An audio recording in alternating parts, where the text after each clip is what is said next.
Illicit Bargain by Celeste King. Part of the Humans Fight Back collection. Passed around a military camp for entertainment. I'd be fed up too. Sure, but would you make a deal with the demon? Why not, big boy? Demonhood isn't for the weak, sweetheart. Oh, I know.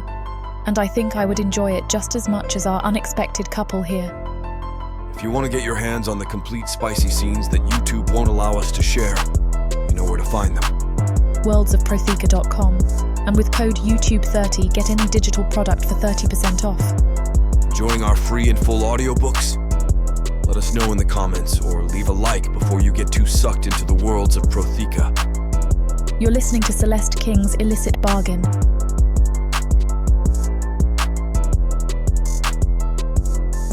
Chapter 1.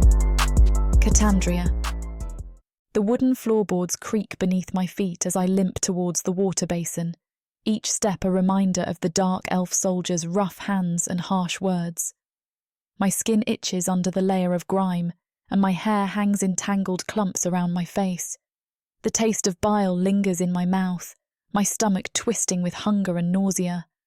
I'd kill to find even a scrap of bread right now. But I know I won't be that lucky. Sighing softly, I try to ignore the pain in my limbs. Being a flesh slave to the dark elves means I have to endure the worst. All of their disgusting words, the revolting ways they touch and use my body. They treat me and others like me as pieces of meat. And I have to face it. I don't have any other choice. It's this, or I risk losing my tongue due to disobedience. I reach the basin and dip the jug into the cool water, the liquid swirling and shimmering under the dim light of the enchanted lanterns. The barracks are quiet tonight, the soldiers likely revelling in their victory over some poor village. My village. The thought stings, but I push it aside. I can't afford to dwell on it now. As I turn to leave, the jug heavy in my hands, I hear a faint cough somewhere in the distance. My heart clenches as the sound reminds me of why I'm doing this in the first place.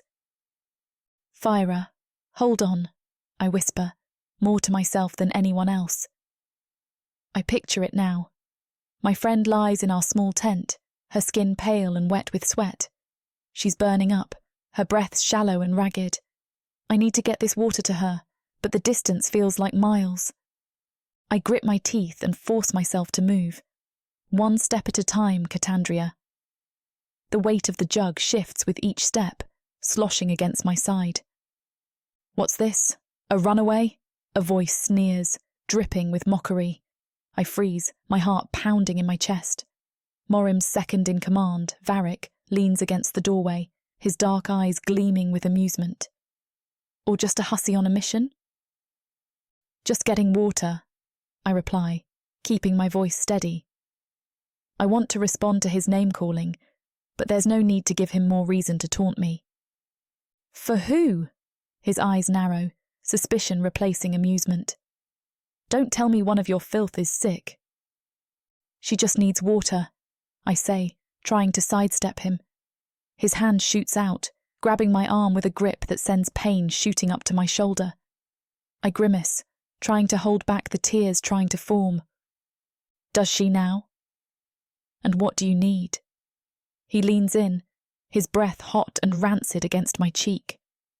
I swallow hard, meeting his gaze. I need to get back to her. For a moment he just stares at me, his grip tightening. Then he releases me with a shove, causing the water to spill over the jug's edge and soak into my tattered dress. Fine, go. But remember, you're all here to serve us, nothing more. I stumble back, the jug slipping in my grasp.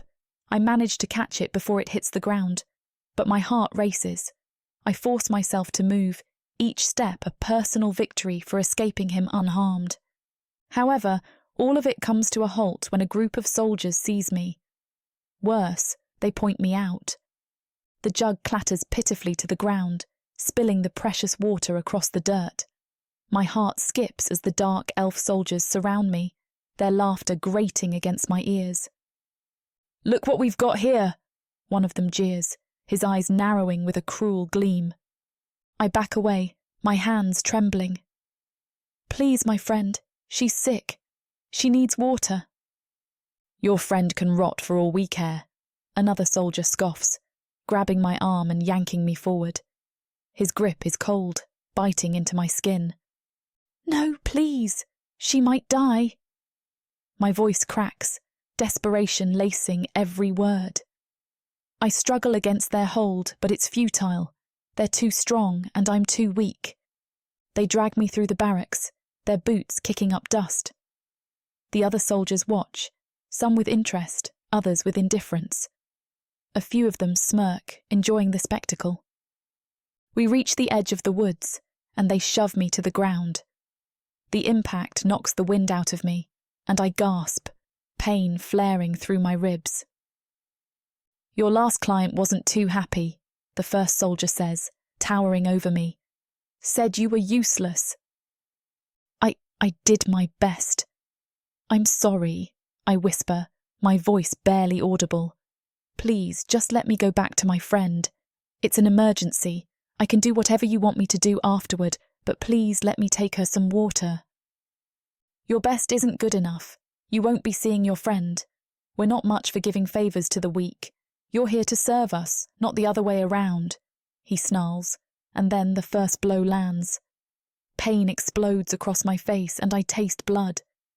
Another kick to my stomach, and I curl up, trying to shield myself. The blows come faster, each one sending a fresh wave of agony through my body. Their laughter echoes in my ears, a cruel chorus that drowns out my cries. Pathetic, one of them mutters, his boot connecting with my side. You humans are all the same. Weak. Something snaps inside me. The pain, the humiliation, the helplessness.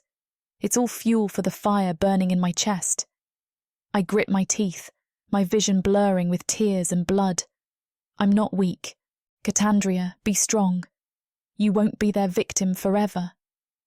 The beating continues, but my mind is elsewhere. I see my village burning, my family torn apart.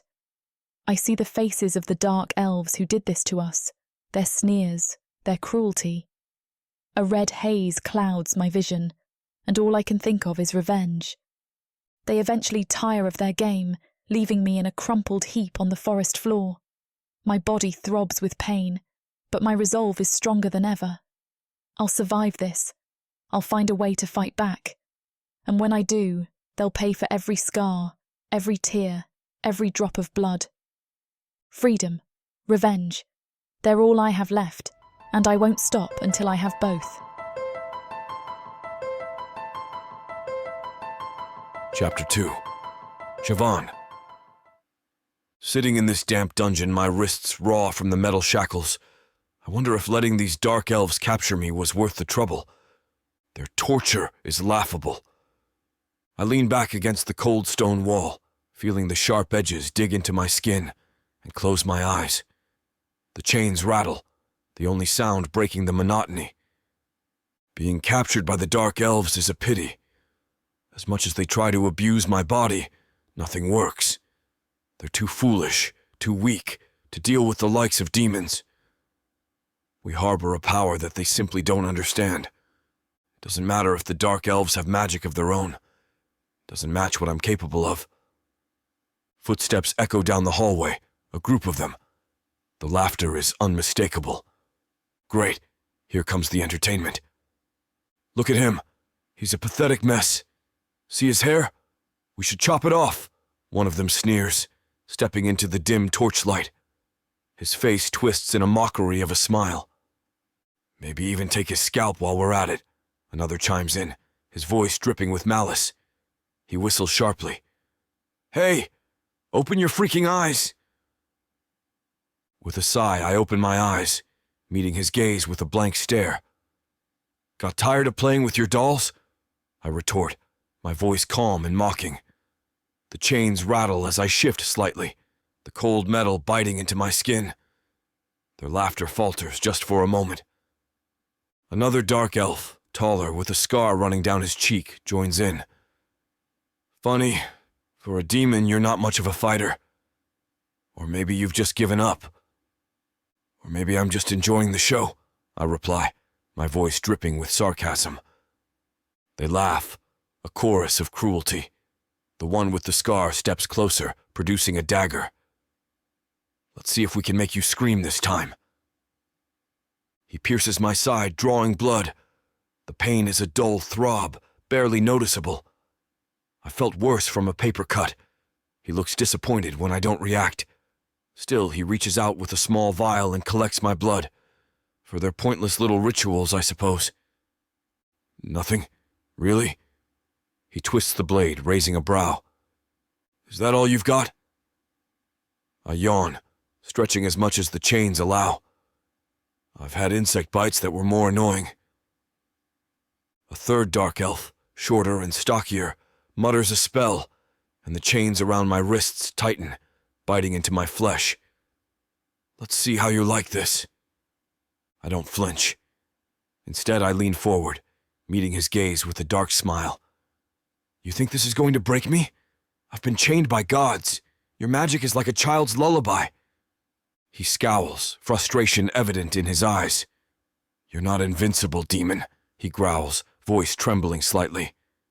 Keep telling yourself that, I reply, voice dripping with mockery.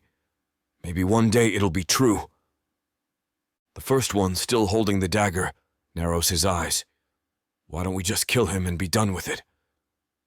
The one with the scar shakes his head, pocketing the vial full of my blood. No, we need him alive. Lord Valren wants his blood for the ritual. Ah, Valren, I say, smirking. Still trying to play sorcerer, is he? Tell him he's wasting his time. You talk too much, he spits, slashing at my chest. Blood trickles down, but I keep my eyes locked on his, unfazed by the pain. And you bore me, I retort, my voice laced with contempt. Maybe I should start charging for my performances. At least then I'd get something out of this tedious charade. They don't like me saying this. The stocky one hits me across the face, the impact making my head snap to the side, a sharp pain blooming where his fist connected. The metallic taste of blood fills my mouth, almost refreshing in this dreary place. You're going to regret this, he hisses, his voice dripping with malice. I laugh, a deep, resonant sound that reverberates through the dungeon's stone walls. No, I say, my voice steady and mocking. I think you'll regret it first. My eyes lock onto his, promising a retribution he can't even begin to fathom. They exchange uneasy glances. They can sense it, the power simmering just beneath my skin. But they don't know. They can't comprehend. I scoff internally. These flimsy chains, they couldn't hold a child, let alone me. The metal grates against my wrists, but it's nothing more than an inconvenience. Suddenly, the small group watches in terror as one of their own yells out in agony. One of the dark elves drops to the ground, his body contorting in a grotesque dance of terror. His screams pierce the dungeon, a symphony of fear that sends shivers down my spine. Not of horror, but of pleasure.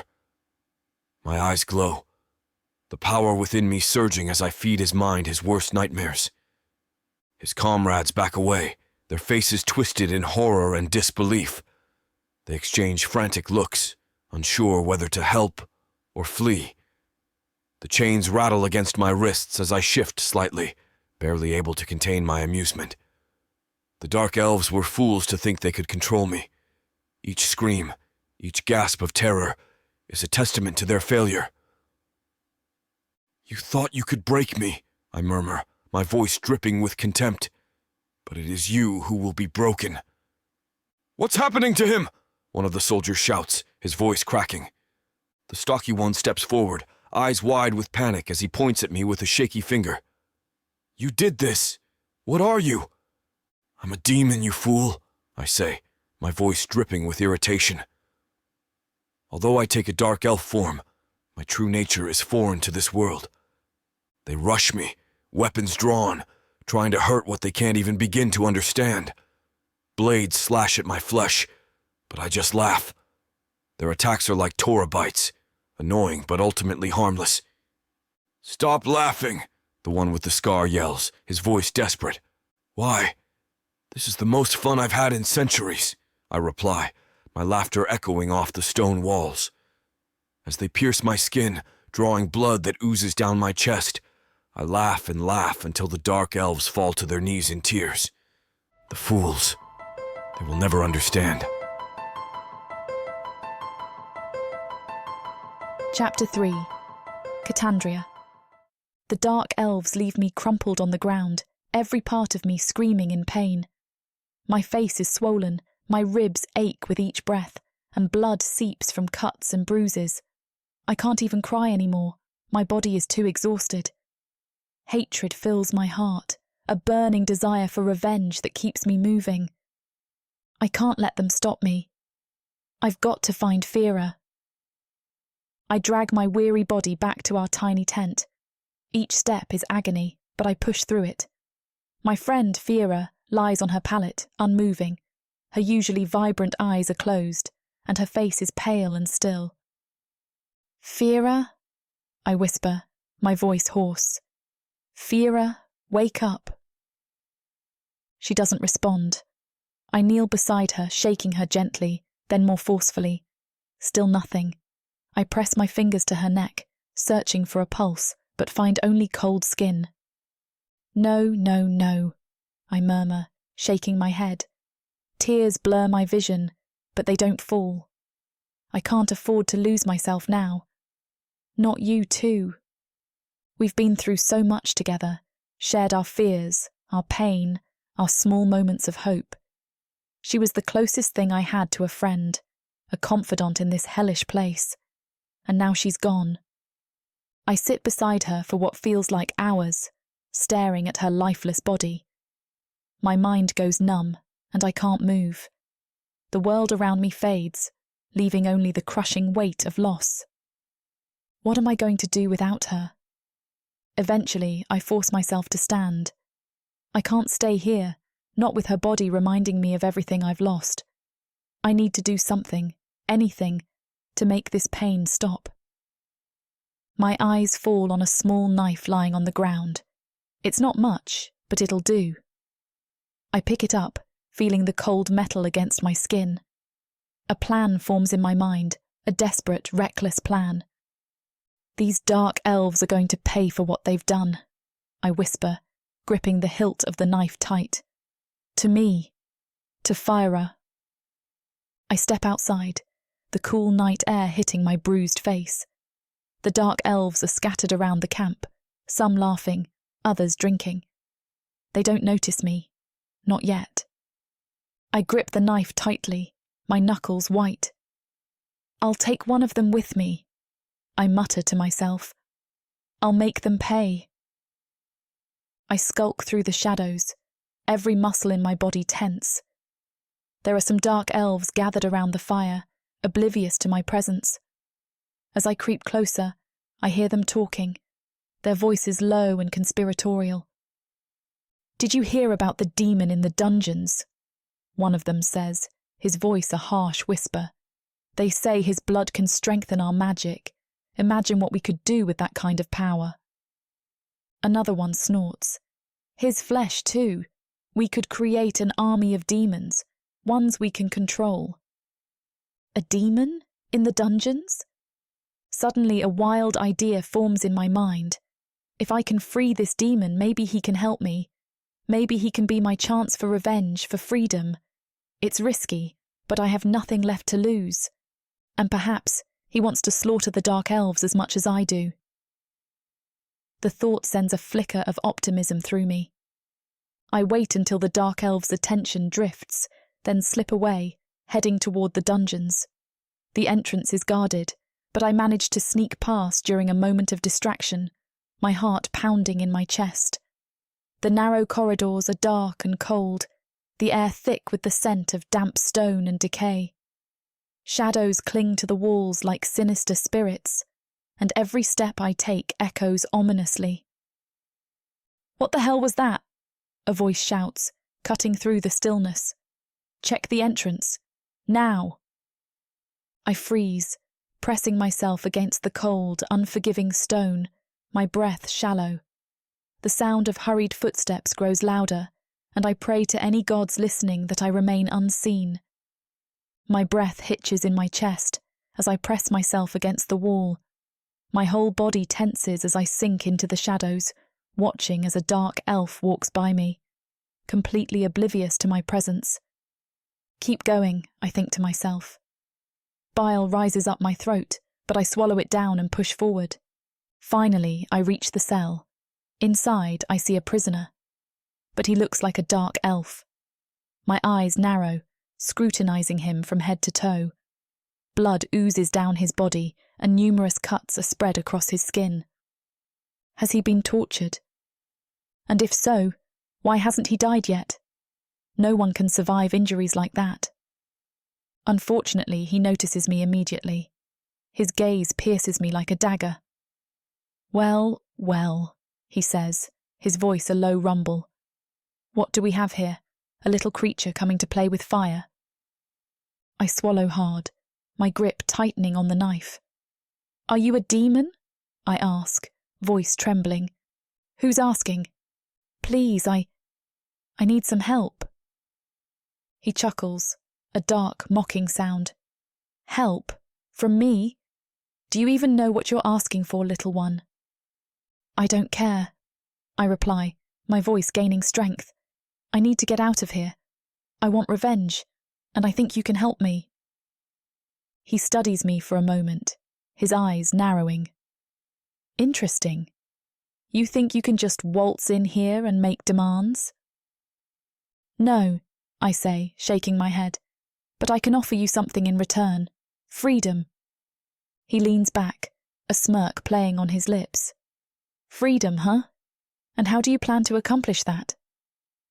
I'll find a way to get you out, I say, my voice steady now. But you have to promise to help me, to kill them. He laughs, a deep, resonant sound. Oh, little one, you have no idea what you're getting yourself into. You've just walked into my sanctuary, like a sacrifice ready to be slaughtered. Trembling where I stand, I grip my knife and watch as his body heaves forward with laughter. The sound of his voice sends a shudder through me. Is this the right choice?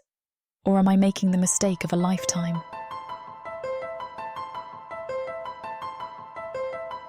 Chapter 4.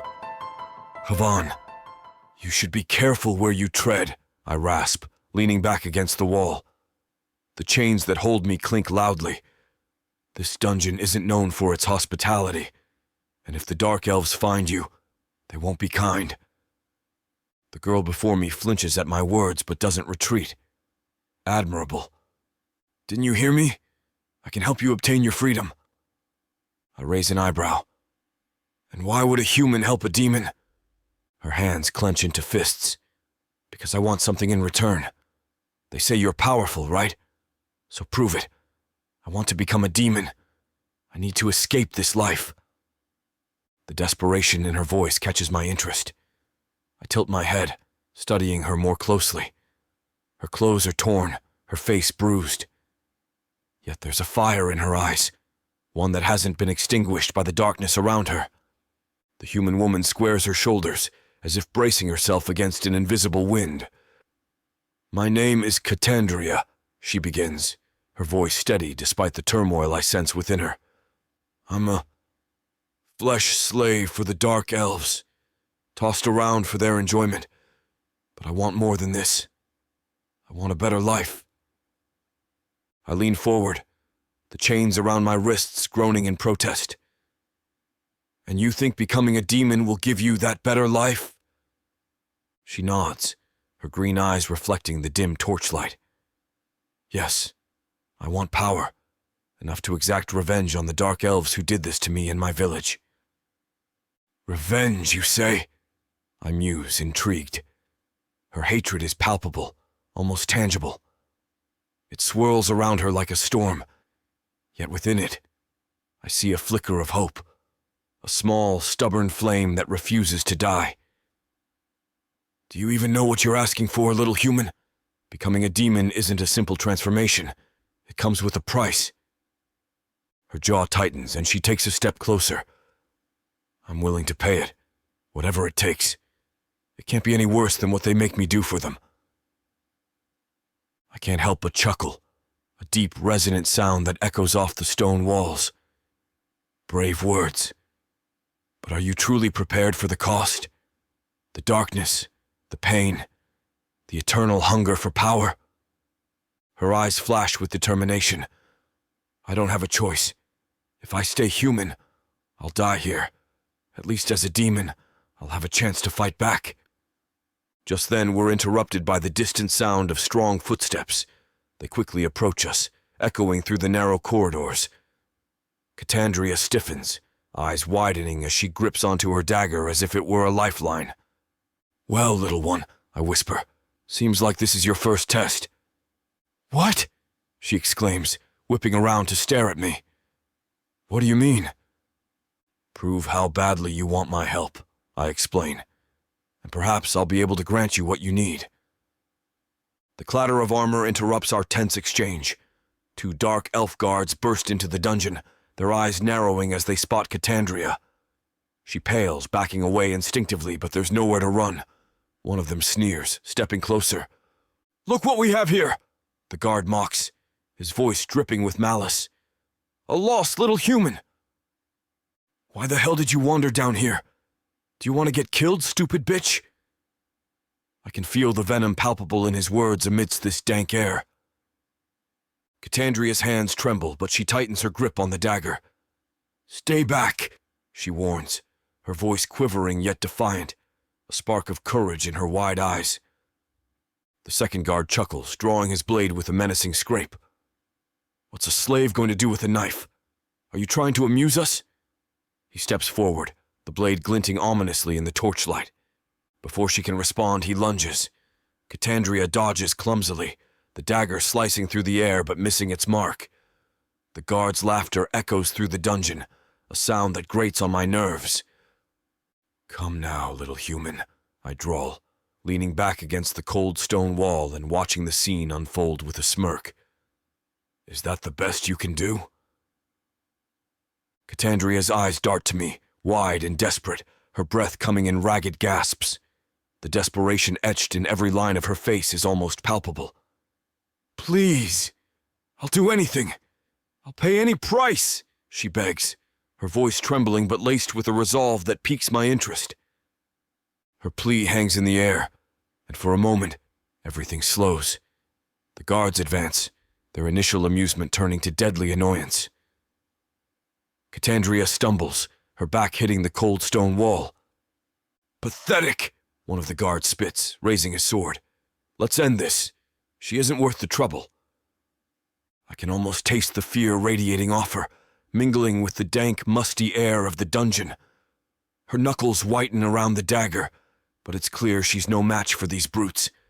They're too fast, too powerful for anything the human woman can do.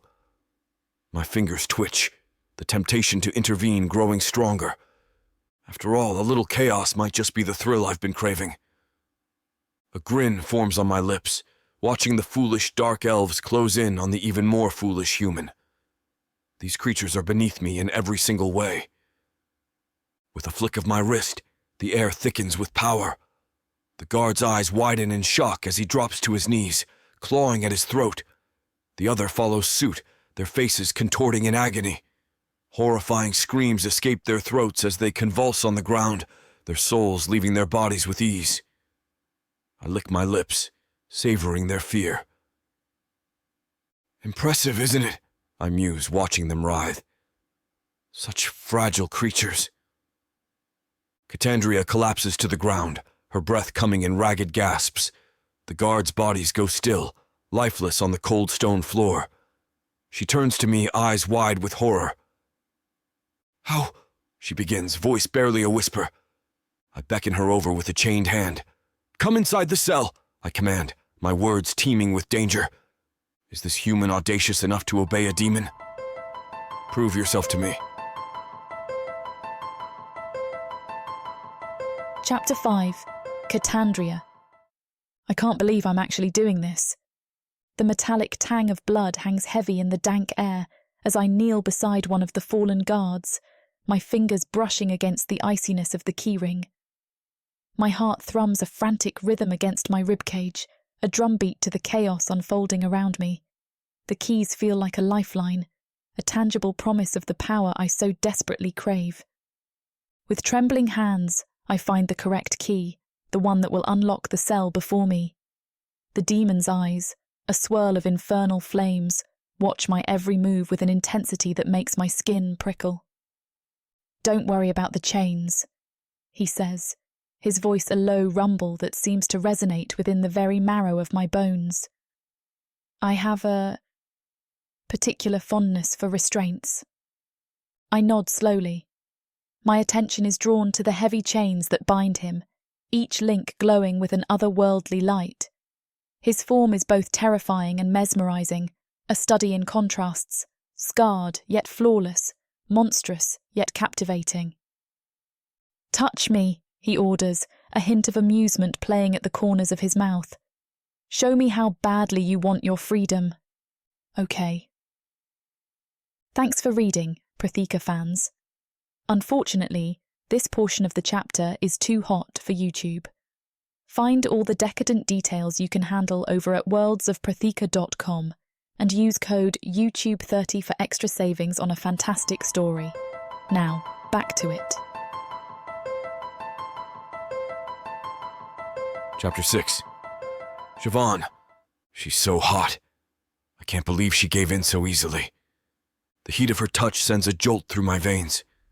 This human, with her fire of defiance and desperation, fuels a lust within me that I haven't felt in eons. Her essence is intoxicating, a rare vintage that I'm eager to savor. Sorry, dear readers, but this portion of the chapter is not for the faint of heart. Not to worry, we'll get the unabridged, much spicier version to you over at worldsofprotheka.com. Using code YouTube30 will yield you fantastic savings on the sizzling details. Back to our story. I meet the gaze of the dark elves, my eyes gleaming with dark amusement. "What do we have here?" I taunt, my voice dripping with sarcasm. "Did you come to watch the show?" One of the dark elves, his face a mask of outrage, sputters. You're a demon. You should be in chains, not rutting like an animal." I chuckle, the sound rich and deep. And yet here I am, doing exactly as I please. I tighten my grip on the human, her skin flushed and wet with perspiration. My shaft is still wet and twitching from the aftermath. "You see, your chains can't hold me. Your magic is like a child's toy to someone like me." "What the hell?" one of the dark elves says, unsheathing his sword. "This is madness. We need to kill him. Now." I lay Kandria gently on the cold stone floor, her body still trembling from the recent conclusion. The dark elves surround us, their sneers and jeers grating on my nerves. My blood boils with anticipation. "Stay down," I murmur to her, my eyes never leaving the approaching threats. The first dark elf lunges, his blade aimed for my throat. I sidestep easily, my fist connecting with his jaw in a satisfying crunch. Another one comes at me from the side, but I catch his wrist and twist, hearing the snap of bone before he crumples to the ground. "Is this all you've got?" I taunt, kicking another elf in the gut. He doubles over and I bring my knee up to meet his face. Blood splatters and he collapses. Kandria's eyes widen as she watches, but she doesn't cower. Instead, she scans the ground, her hand closing around a discarded sword. Good girl. A dark elf sneaks up behind me, his dagger glinting in the dim light.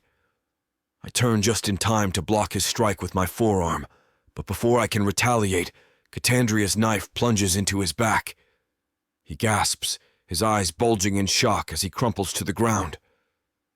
"Well, well," I say, genuinely impressed. "Didn't think you had it in you?" She looks at her hands, still gripping the knife, her expression a mix of horror and exhilaration. I didn't know I could." I glance at her, eyes wild and electric. "That strength you're feeling? It's temporary. We haven't sealed the deal yet." She nods, understanding flashing in her eyes. "We need to leave. Now." We move in unison, slicing through the dark elves that dare to block our path. Her movements are almost feral, driven by a crazed determination. Blood splashes along the walls, across her hands, across our bodies. Nothing deters us. A dark elf lunges at her, but she twists gracefully, her blade finding his throat. Blood sprays, painting her in crimson. She revels in it, her eyes gleaming with a bloodlust that matches my own. She bathes in their blood, and I feel an urge to grant her more power than just an ordinary contract. She deserves it. Another dark elf charges, and I extend my hand, tendrils of shadow wrapping around him, squeezing the life out of him. His eyes bulge and he collapses, lifeless. I turn to her, a grin spreading across my face. "You're enjoying this, aren't you?" She wipes the blood from her cheek, her smile wicked. "More than I thought I would." "Good," I say, feeling a thrill course through me. "Let's see how far that enjoyment goes." We fight our way through the dungeon, leaving a trail of carnage in our wake. Each kill, each drop of blood, fuels the fire within us. She moves with a grace and savagery that is mesmerizing. I can't take my eyes off her. A group of dark elves forms a blockade ahead. I smirk, my fingers twitching with anticipation. "Ready to make a mess?" She nods, eyes blazing. "Let's do it." I unleash a wave of dark energy, the force ripping through the elves, tearing flesh from bone. She follows, her blade a blur, cutting down anyone still standing. The dungeon walls echo with the sounds of our violence, the air thick with the scent of blood and death. Our exit is within reach. Behind us, the corpses of dark elves litter the floor, gashes across their bodies as their blood oozes onto the floor. This violence satiates me. All of this death has never made me felt more alive. There comes a time when you must sacrifice everything for something bigger than yourself. My job was to kidnap her, not fall in love with her. What if Julius had seen me use magic? He must never know. What's happening to me? What's happening to my magic? He would never understand. He'd see me as a liability, a risk too great to keep close. When everything begins to fall apart, and the only remedy is to sacrifice your heart. No, I can't let him find out. I propose we take Dukan out of the picture, permanently. Please, don't do this. You will never escape me. I can try. You will fail. And that time is now. Savannah, run!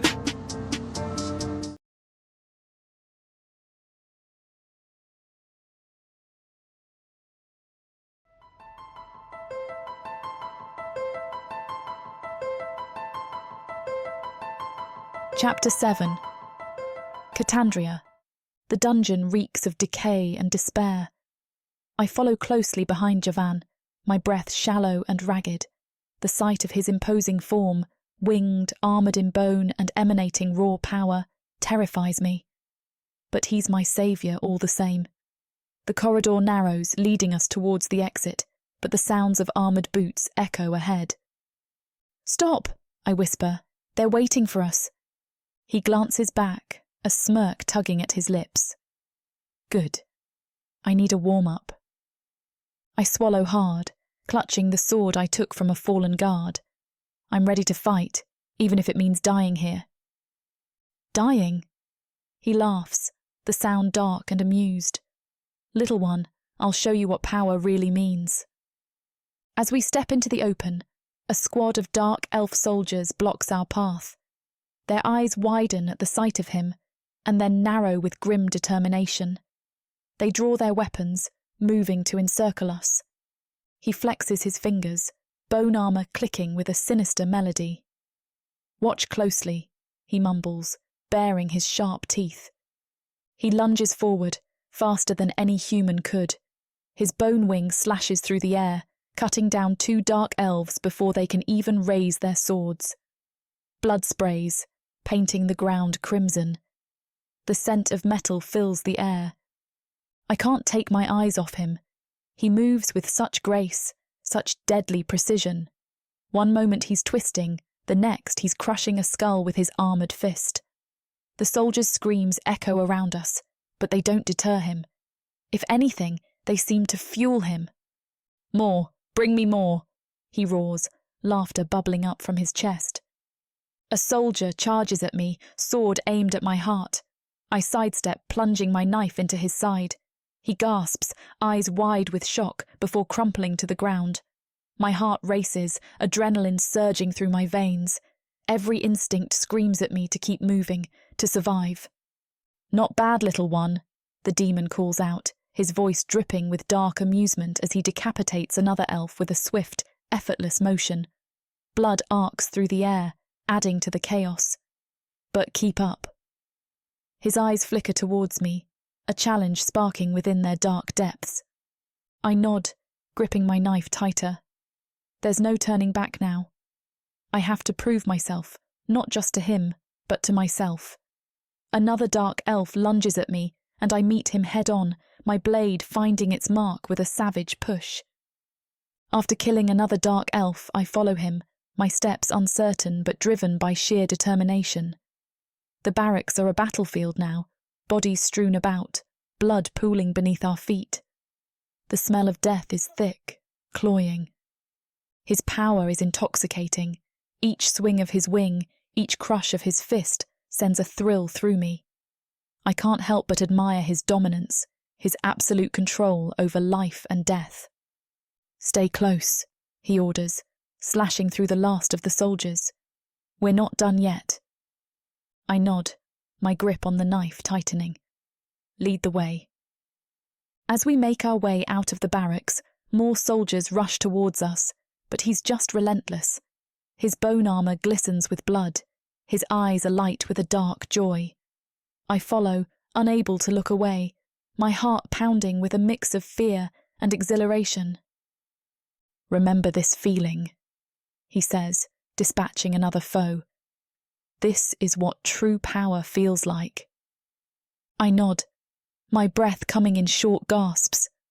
"I'll never forget." As another dark elf soldier tries to impale him with a sword, he grabs him by the head and lifts him up by the neck. "Where's your general?"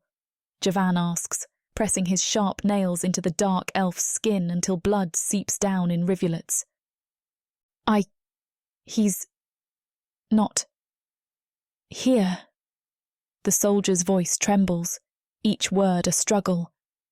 "Useless fool." With that, Javan uses his other hand to rip the head clean off the dark elf. My breath hitches in my throat as I watch this unfold, but I feel no sympathy for the soldier.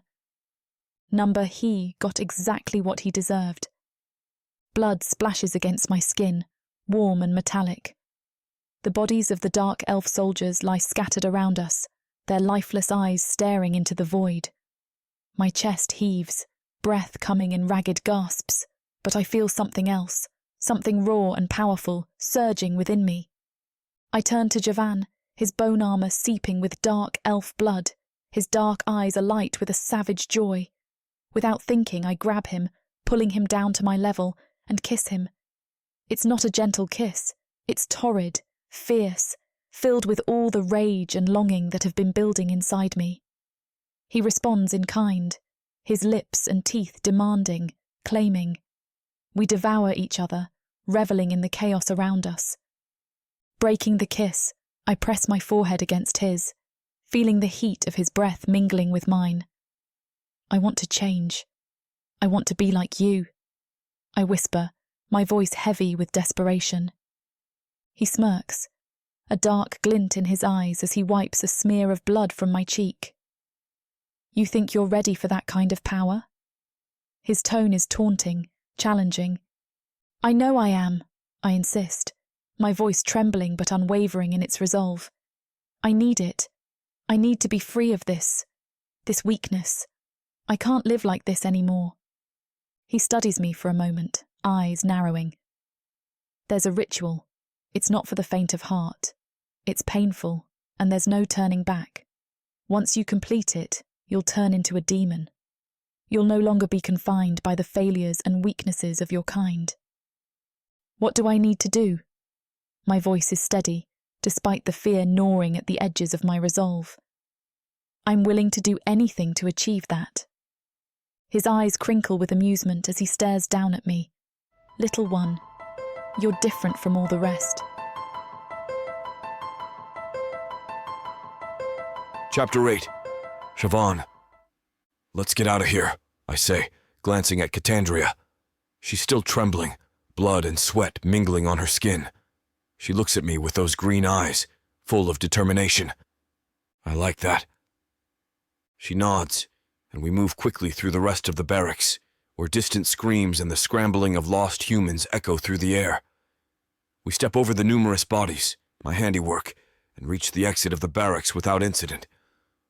Outside the stone walls, the moon casts a pale light over the landscape. We head towards the river, the sound of water rushing over rocks a welcome change from the chaos we left behind. She stops at the edge of the water, looking at me expectantly. "What about the ritual?" she asks. "That can wait." I strip off my bloodied armor and jump into the river, the cold water shocking but refreshing. "Join me." She hesitates, wringing her hands that drip with dark elf blood. "I can't swim." "Good thing I'm here, then." I grab her arm and pull her in. She gasps, flailing, but I hold her steady. "Relax. I'm not letting you drown." The water swirls around us, washing away the grime and blood. I run my hands over her skin, feeling the tension in her muscles. "You're going to make a perfect demon," I murmur, more to myself than her. Her eyes widen. "Perfect? How can you say that?" "Because I see it in you. The hatred, the desperation. It's intoxicating." I move closer, my body brushing against hers. "What drove you to this point, Kandria? What made you want to become like me?" She looks away, her expression hardening. "They took everything from me. My home, my family, my dignity. I want revenge. I want power." I pull her closer, feeling the heat of her body against mine. "Tell me, what did the Dark Elves do to you? To your people? I want to know every detail." Her breath catches, but she doesn't pull away. Instead, she looks up at me, eyes burning with hatred and sorrow. "They came at dawn," she starts, voice trembling. "We were a small village, nothing special. Farmers, mostly. My father was a blacksmith. We had no defenses." I nod, encouraging her to continue. "Go on." "They killed anyone who resisted. Men, women, even children. My father. He tried to fight them off with his hammer. They laughed as they cut him down." Her voice hardens, anger seeping through the cracks of her composure. "My mother and I were dragged away. They made us watch as they burned our home, our neighbors' homes. Everything." The water laps against our bodies. I tighten my grip on her, grounding her in the present. What happened next? "They separated us. My mother was taken away. I haven't seen her since." Her eyes flicker with pain, but she presses on. "They brought me here to this freaking place, made me a flesh slave. Every night another dark elf would come and use me. They enjoyed breaking us, making us beg for mercy they never intended to give." Her voice shakes, but she keeps talking, each word laced with venom. "I tried to escape once. They caught me, beat me until I couldn't move. After that, I stopped trying to run. I started planning." I raise an eyebrow. "Planning what?" "Revenge," she says without hesitation. "I watched. I listened. I learned their routines, their weaknesses. I waited for my chance. And when I heard about you, I knew you were it. My ticket out of this nightmare. My weapon against them." I chuckle, the sound low and dark. "A weapon, huh? You think you can wield me?" Her eyes flash with defiance. "I can try." Her voice, laced with pain and defiance, is like a siren's call, pulling me further into the depths of her story. With each word, she peels back another layer of her armor, revealing the raw, pulsing wounds left by the dark elves. I listen, my hands roaming over her body, tracing the curves and dips of her form, exploring the stark contrast between the softness of her skin and the hardened resolve in her voice. I slip my fingers between her thighs, fascinated by the juxtaposition of her vulnerability and the lethal strength she showed in the barracks. She shudders beneath my touch, her breath hitching as I explore her, every inch of her responding to me. Her arousal is palpable, a heady scent that mingles with the crisp, clean smell of the river water. You're different when you kill, I observe, my voice a low rumble against her ear. There's a fire in your eyes, a wildness that's utterly captivating. These two are unstoppable. Want more delicious content? Slide on over to worldsofprotheka.com and use code YouTube30 for a great deal on the much spicier, unabridged version of this chapter. Back to the show. Chapter 9. Kandria. But why? I manage to ask between gasps. Why what? He asks, looking confused. Why let them capture you when you could have escaped any time? Those chains obviously didn't keep you. He grins, a sharp, dangerous edge to it. Boredom, little one.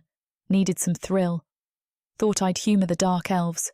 Proved just how weak they are. I can't help but stare at him, wondering about this powerful demon who finds amusement in captivity. You call that fun? Fun? Number amusing? Yes. His fingers trail down my spine, leaving a scorching path. Their attempts to torture me were pathetic. They can't comprehend real power. Tell me about your world, I ask, my fingers tracing the intricate lines of his bone armor. The demon world. Glacies is a realm of chaos and power, he begins, his voice taking on a darker, almost nostalgic tone, where strength determines everything. I rule a territory there, and it's a wasteland. Demons there are ruthless, constantly battling for dominance. I listen, fascinated. What's it like being a demon? Power, endless power, he says, his eyes locking onto mine. Strength, speed and abilities beyond your imagination. You'd never fear the dark elves again.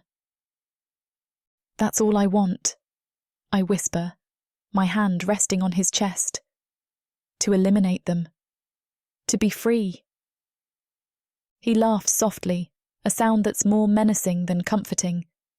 Freedom comes with a price, little one. But you've got potential. I can see it in your eyes. His fingers lift my chin, forcing me to meet his gaze. You'll become a demon, but you'll have to prove yourself worthy. Show me you're not just another broken human. I'll do anything, I reply, the desperation in my voice clear even to my own ears. Just give me the power. His eyes narrow, assessing me. You'll need to embrace the darkness a little longer. Relish in the chaos. Only then can you truly be free. I'm ready, I say, though a part of me quakes at the thought.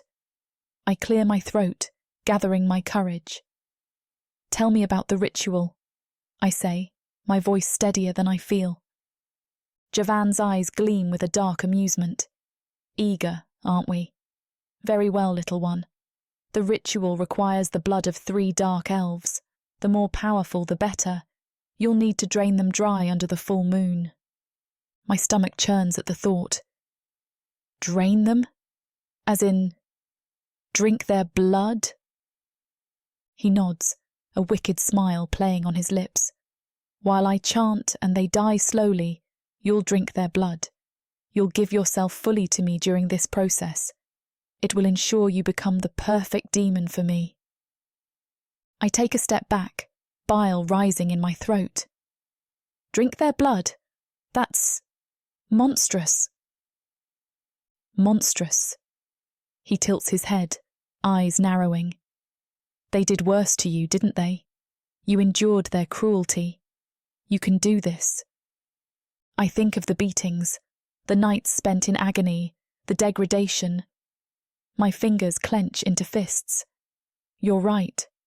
They deserve worse. He grazes his hand along my cheek, his presence overwhelming. You want power, don't you? Freedom. Yes, I whisper, the word a desperate plea. Then you'll do what's necessary. He lifts my chin, forcing me to meet his gaze. Or would you rather remain their toy? No, I say more forcefully this time. I'll do it. Good, he whispers, trailing kisses down my chin. You know, there's something I want to do first. What's that? You've been teasing me, little one, Javan murmurs, his lips brushing against mine. Not gonna be patient anymore. Before I can respond, he lifts me out of the river effortlessly, my body pressing against his. His strength, even weakened, is undeniable. I wrap my arms around his neck, feeling the muscular texture of his chest against my skin. His eyes lock onto mine, dark and intense, as if he's reading every thought I've ever had. Javan, wait. His mouth cuts off my protest, a demanding kiss that steals my breath and leaves me dizzy. His tongue explores, tasting me, claiming me. I kiss back with equal fervour, the world around us fading into insignificance. He carries me through the dense underbrush, his steps sure and purposeful. The air is thick with the scent of damp earth and the distant murmur of the river. His grip tightens, his fingers digging into my hips, as if he's afraid I might disappear. I've wanted this again since the second I felt you the first time. He growls against my lips, his voice rough with desire. I shiver, excitement coursing through me. You don't even know me. I know enough. He stops, the cool night air prickling my skin. We're at the riverbank, the water glistening under the moonlight. He sets me down gently, his hands lingering on my waist. Javan, I whisper, my heart pounding. What are you doing? Showing you what you've been asking for, he replies, his eyes glinting with dark amusement. You want power, freedom. This is part of it. He pulls me closer, his hands roaming my body with a possessive hunger. His touch is electrifying, every caress igniting a fire within me. I tilt my head back, exposing my neck to him, and he takes the invitation, his lips trailing down my throat. You're mine, he says, his breath hot against my skin. And I don't share. His words send a thrill through me, the intensity of his gaze making my knees weak. Then take me, I challenge, my voice barely a whisper. He doesn't need any more encouragement. His mouth claims mine again, his hands exploring every inch of me. I respond eagerly, my own hands finding purchase on his broad shoulders. His touch is both rough and tender, a contradiction that leaves me breathless. Chapter 10. Javan. I trail my lips along the curve of her neck, tasting the salt of her sweat mingled with the copper of her blood. My tongue flicks over the welts and gashes left by the dark elf's cruelty, each lick a silent promise of vengeance. I can feel her pulse quicken under my touch, a frantic beat against the predator's caress. Javan, she whispers, her voice a tremor that might be fear or anticipation. It matters little. I know the fire that burns within her, the desperate need for transformation that courses through her veins. My hands roam her body, mapping the terrain of her suffering, the valleys and peaks of her resilience. I find the core of her, hot and wet with desire, and I tease her there, circling the sensitive bud with agonizing slowness. She writhes beneath me, a creature caught between agony and ecstasy, and I relish the power I hold over her. The scent of her arousal is a potent aphrodisiac, an intoxicating aroma that wraps around my senses like a velvet shroud. I descend upon her, my gaze fixed on the prize between her trembling thighs. My intentions are clear, etched in the predatory gleam of my eyes and the curve of my wicked smile. You're mine, Kandria, I murmur, my voice a low growl that resonates with the promise of dark delights. Want more? We'll give it to you. Unfortunately, this portion of the chapter is too hot for YouTube. Visit worldsofprotheka.com and use access code YouTube30 for great savings on the unabridged version of our love story. Now, on with the show. What happens now? She whispers, her voice tremulous. I smile, a slow, satisfied curve of my lips. Now, my dear, the real fun begins.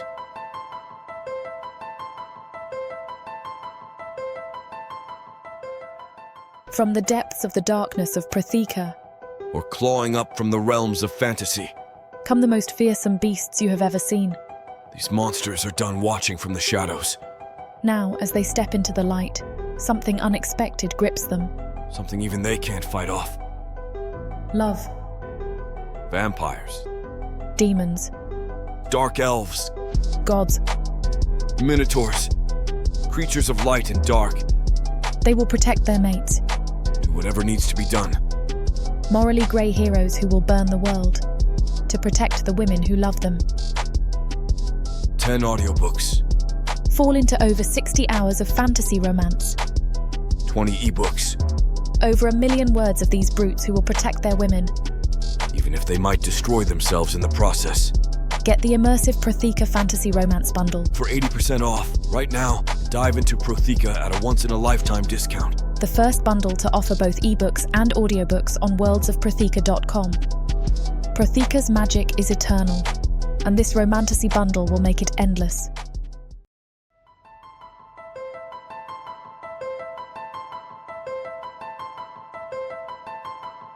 Chapter 11. Kandria. Javan and I have been training for this, and it's finally here. I'm ready to prove myself worthy of the change I'm asking for. I stand in the shadow of the mansion, the flickering light from inside casting long, wavering patterns on the cobblestone path. My heart beats a steady rhythm of defiance and anticipation. I adjust the sheer veil over my face, my eyes catching Javan's dark gaze. Remember, don't let them touch you, he says, his voice a low rumble that sends a shiver down my spine. You're not theirs. I nod, my fingers brushing the hidden dagger strapped to my thigh. I know, just keep an eye out for any surprises. He smirks, the corner of his mouth lifting in that predatory way. Always do. The guard at the door eyes me up and down, suspicion flickering in his gaze before he opens the door. Inside, the air is thick with the scent of incense and sweat. I step into the dimly lit hall, my movements graceful and deliberate. The dark elves' laughter echoes around me, mingling with the music that sets the pace for my dance.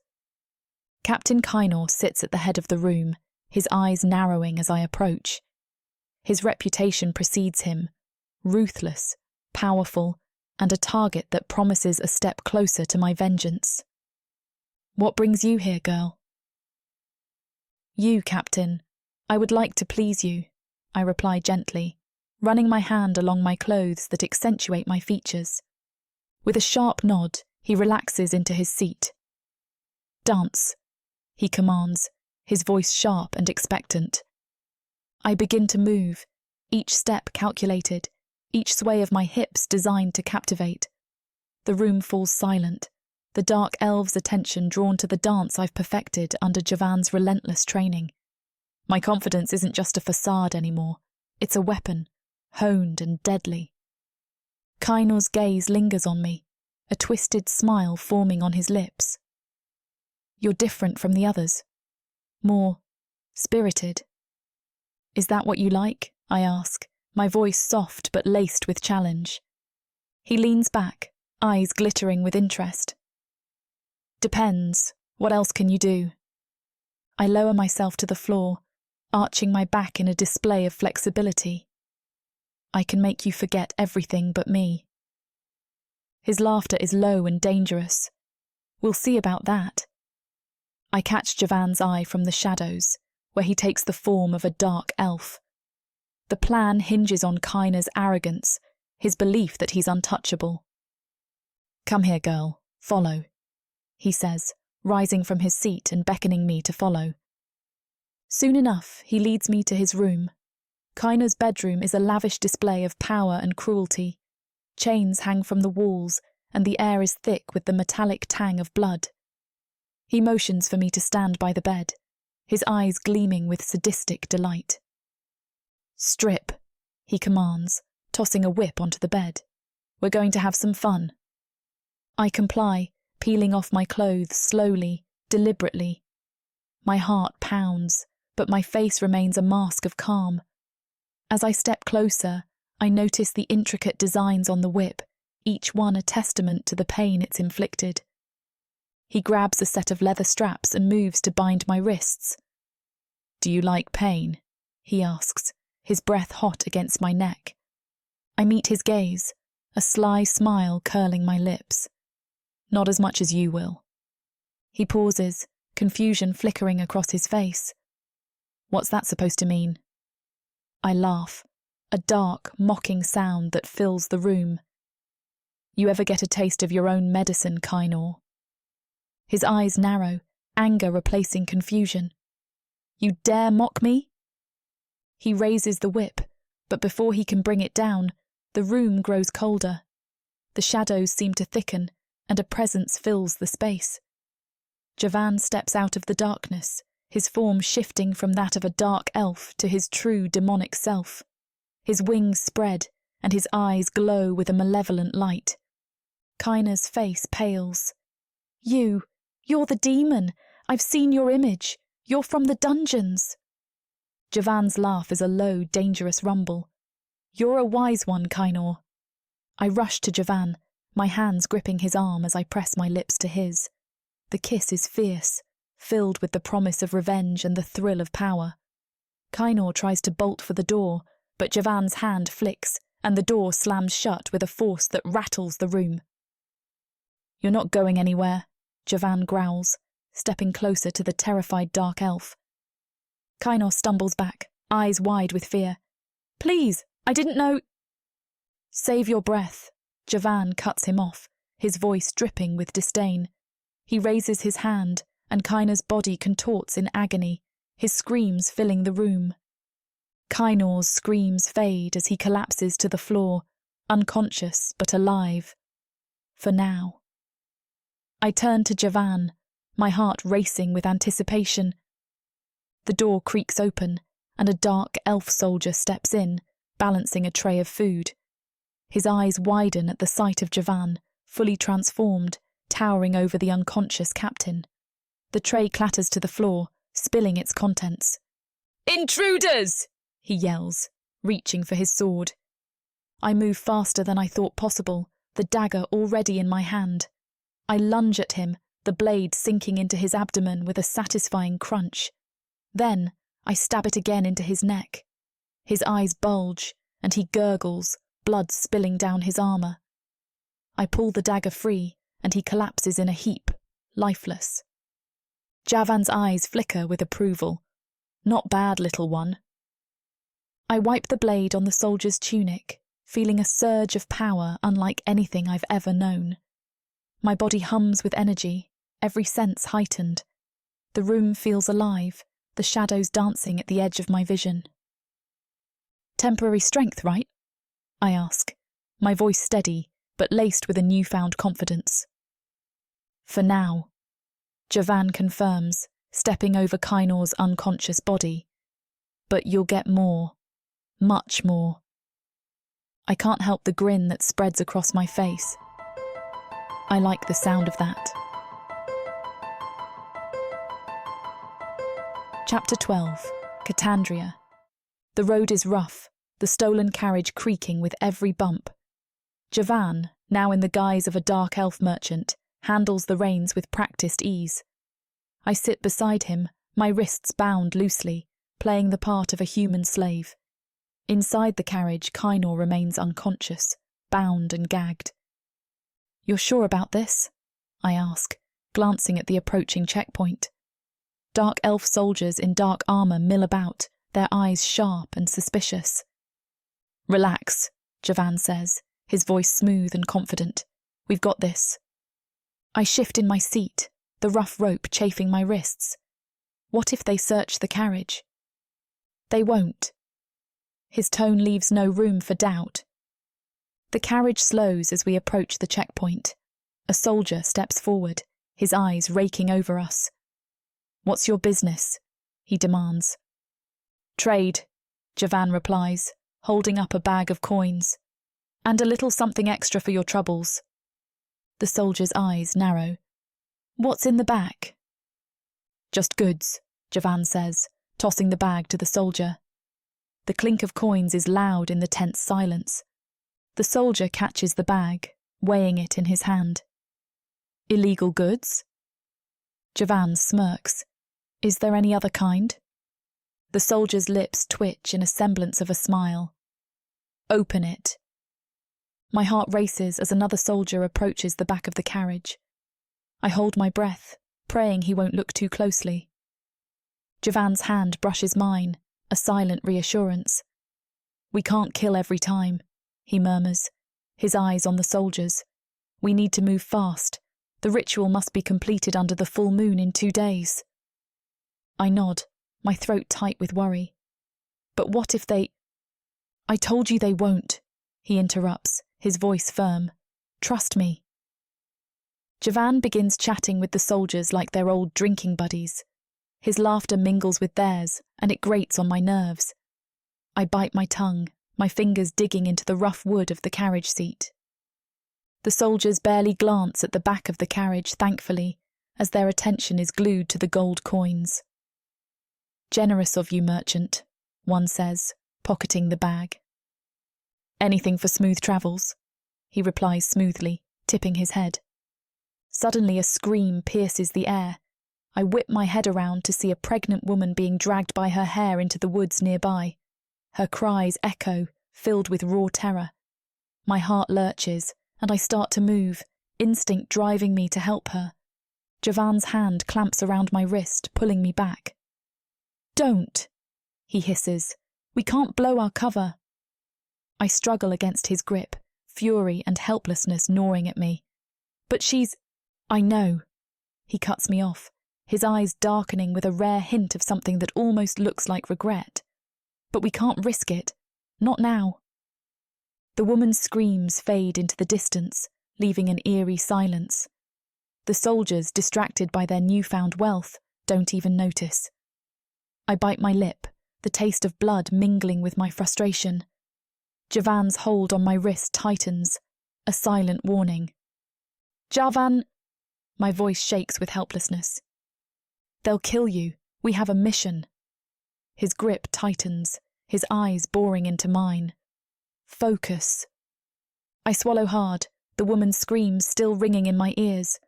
Every fibre of my being wants to help, but I know he's right. We can't afford to be reckless. I force myself to sit back, my nails digging into my palms. The soldiers wave us through, their attention still on the coins. We pass the checkpoint, and I let out a shaky breath. Relief is short-lived as a group of dark elves appears on the road ahead. At their head is a captain, his eyes sharp and unyielding. Stop! The captain commands. My heart leaps into my throat, and I feel my palms grow clammy. Javan pulls the carriage to a halt, his expression calm but alert. I envy his composure, wishing I could muster even a fraction of it. He leans forward slightly, his dark eyes fixed on the dark elf. Is there a problem, Captain? He asks, his tone measured and respectful. I hold my breath, praying to whatever gods might listen that we haven't been found out already. The captain's gaze sweeps over us, landing on me. The girl, into the carriage. My heart pounds as I slide off the seat, my legs feeling like anchors. Javan's eyes flicker with something dark and dangerous, but he nods, his presence a grounding force in this tension. I step into the carriage, the air inside stifling and heavy with unspoken threats. Kainor still lies, bound and gagged, his unconscious form a stark reminder of our mission and the peril we face. The captain's eyes never leave me, suspicion etched into every line of his face, making my skin prickle. He steps closer, his gaze hardening. "I'll need to check the rest of your carriage," he says, his voice a low growl that brooks no refusal. This is it. I glance at Javan, hoping he has a plan. His expression remains annoyingly calm. "Of course, Captain," Javan says, dismounting with a fluid grace that belies his supposed weakness. "But you might find it a bit crowded." The captain arches an eyebrow, his curiosity piqued. "Crowded?" "Yes, I have some sensitive cargo," Javan replies, stepping toward the back of the carriage. His voice carries a hint of secrecy, a lure for the captain's growing interest. "Perhaps we can discuss this elsewhere."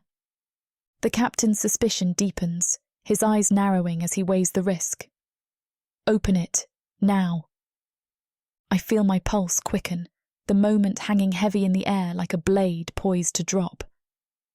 Javan's calm demeanour does little to soothe my anxiety as his hand hovers near the latch, the seconds stretching into an eternity. The rope chafes against my wrists as I shift, trying to remain inconspicuous. My mind races, looking for any possible escape.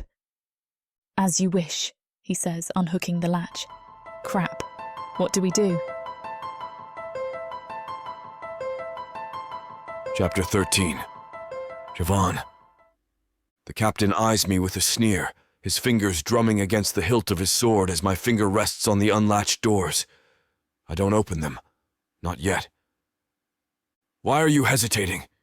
What's inside the carriage?" he demands, irritation lacing his voice. I keep my face neutral, leaning casually against the side of the wagon. Upon closer inspection, I recognize this dark elf. Shallan, a demon hunter. Disgust fills me, but I maintain an air of nonchalance. "Why so eager, Captain? Afraid of a little surprise?" My tone is mocking, reveling in his growing impatience. He narrows his eyes, clearly not amused. "Are you trying to hide something from me, merchant?" "I've already made it past the checkpoint. Those kind guards already went through my carriage once, so forgive me if I'm trying to avoid another impromptu inspection." "I don't care about your inconveniences. Orders are orders. Now tell me what's in the carriage." "Nothing of importance. Just some, illegal merchandise. I'm sure you understand what I'm alluding to when I say that." I toss him a pouch of gold, but he doesn't even glance at it. "Take it. Consider it a gift." He steps closer, his breath hot against my face. "Money is nice, but I'd like to see what you're hiding." I arch an eyebrow, the corner of my mouth curling into a smirk. "Curiosity kills, Captain. But if you insist..." My fingers inch towards the door handle, teasing the possibility of revealing the carriage's contents. "Are you sure you want to peek inside?" "Are you stupid? Can you not comprehend basic orders?" he retorts, narrowing his eyes. "You merchants have puny brains, that's well known, but you must lack one altogether." My jaw tightens at his disrespect. If only he knew the truth about me, he wouldn't dare to open his vile mouth to say such words. Still, I must admire his persistence. "Trust me, Captain. It's just some goods better left unseen.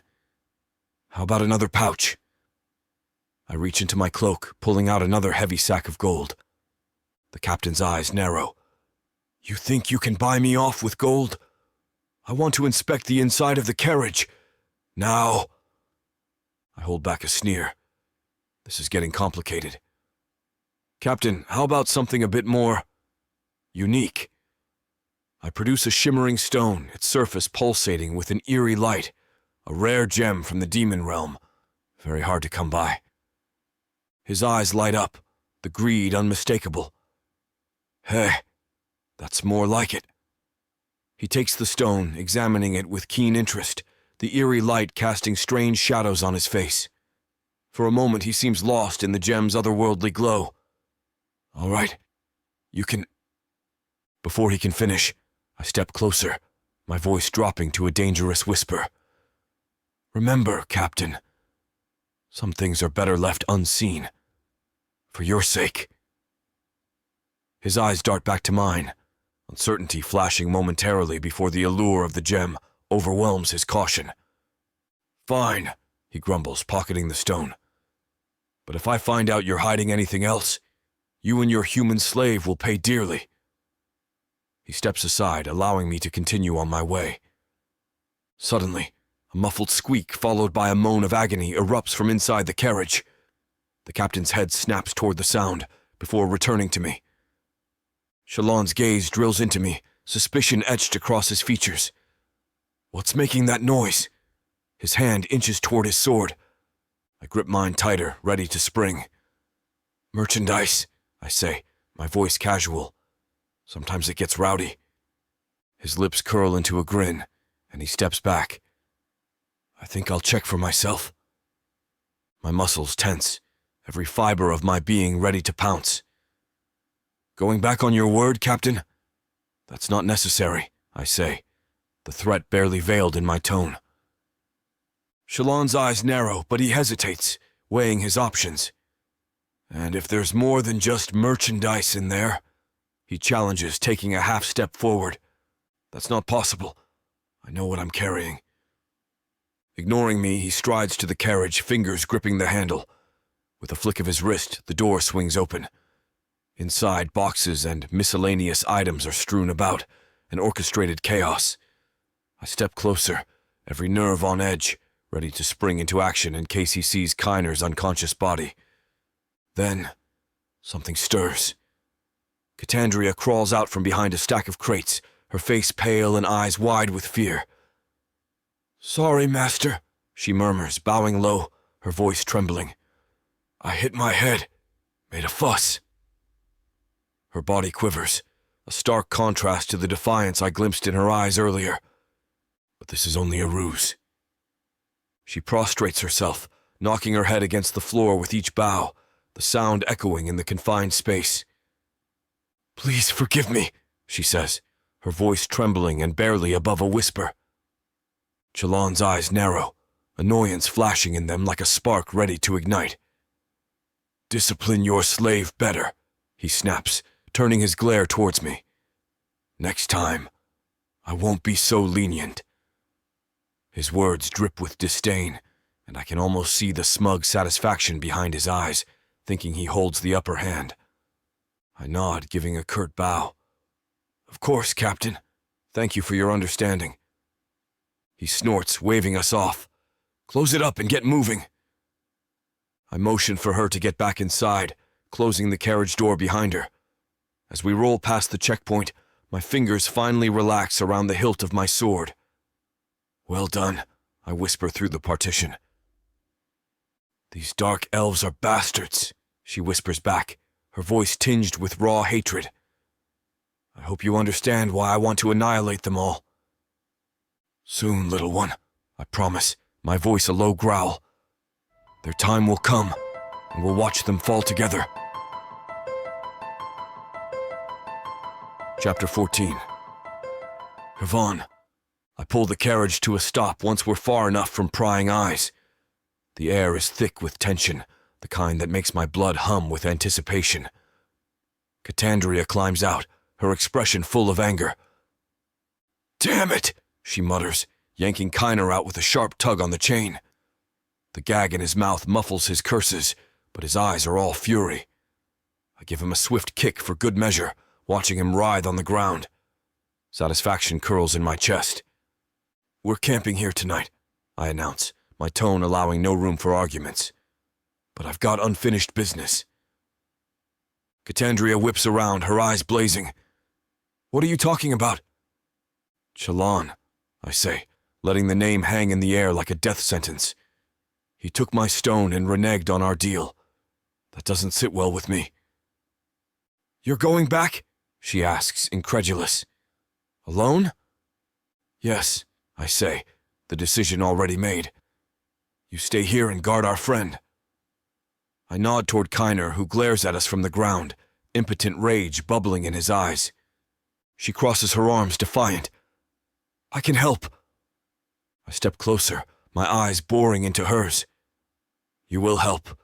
By staying here, Chalan's life is going to be your tribute for the ritual. But tonight, I need to do this alone. Her jaw tightens, but she doesn't argue. Fine, just be careful. I chuckle, the sound dark and low. Careful isn't in my nature, little one. But don't worry, I'll be back before you miss me.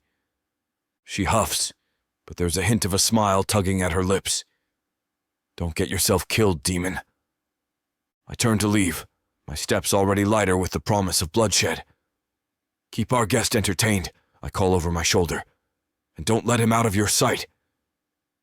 Wouldn't dream of it, she replies, a wicked gleam in her eyes as she looks down at Kiner. We have so much to discuss. As I melt into the shadows, the thrill of the hunt surges through me. Chalan won't know what hit him, and by the time I return, the balance of power will shift once more in our favor. Tonight, vengeance is on the menu, and I never leave a meal unfinished. The night air clings to my skin as I glide through the shadows, each step a promise of the chaos to come. The checkpoint looms ahead, and there he is, Chalan, alone, carelessly nursing a flask of something that reeks of cheap alcohol. His guard is down, blissfully ignorant of the danger lurking just beyond his sight. Perfect. Didn't your mother ever teach you to share? I taunt, emerging from the darkness like a nightmare given form. Chalan's head snaps up, eyes narrowing into slits of recognition and disdain. You! He spits, venom lacing his words. What are you doing here? I smirk, savoring the tension that crackles in the air between us. Collecting what's mine, I reply, closing the distance with a predatory grace. He fumbles for his sword, but he's too slow. I grab his wrist, twisting it until he drops the weapon with a pained grunt. He scrambles, managing to grab a smaller dagger and slice up my arm. There's no pain, just an irritating sting. He has too much fight for his own good. Where's your bravado now, Captain? I taunt, savoring the flicker of fear in his eyes. You've made the biggest mistake of your life by disrespecting me. You won't get away with this, he snarls, but I can see the doubt in his eyes. His breath comes in ragged gasps, desperation mingling with dread. I tighten my grip on his wrist, feeling the bones creak under the pressure. The smell of cheap alcohol and fear fills the air, intoxicating. Won't I? I sneer, leaning closer so he can feel the malevolence radiating off me. Watch me. I drive my knee into his gut, doubling him over with a satisfying groan. Before he can even think about recovering, I hoist him over my shoulder, his weight barely a burden. We melt back into the shadows, my every step silent and calculated. The checkpoint is alive with activity, guards and soldiers bustling about, distracted by their own duties.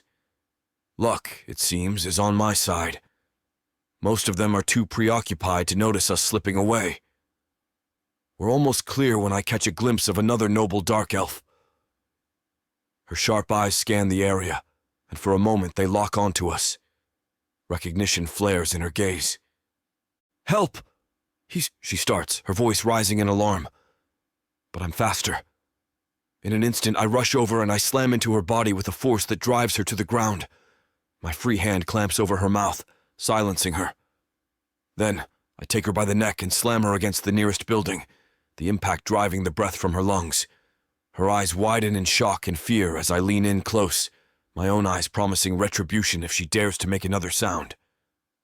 Shut up, I hiss, my grip tightening. Her eyes widen in fear. I'll rip your tongue out if you yell like that again. She struggles, but I'm stronger. A quick blow to the back of the head and she goes limp in my arms.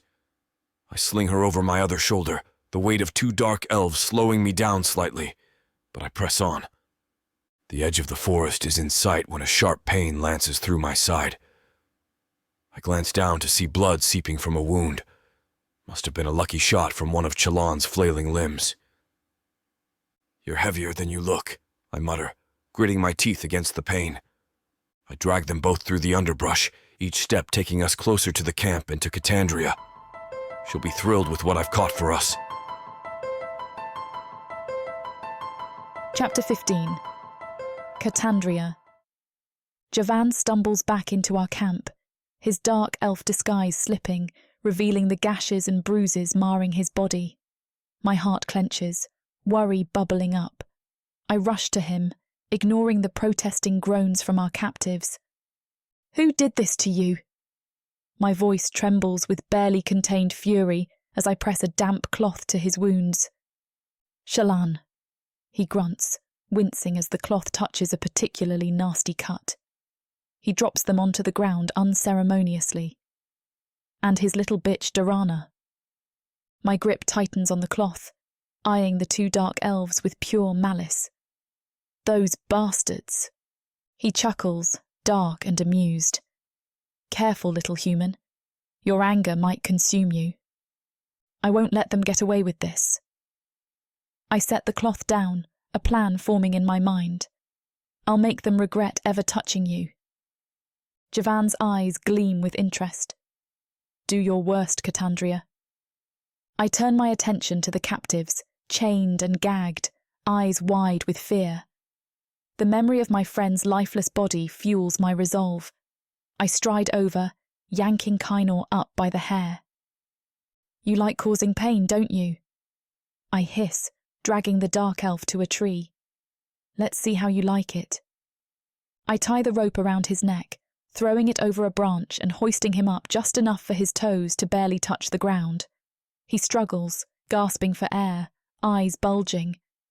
Javan watches, a dark smile playing on his lips. "Interesting choice."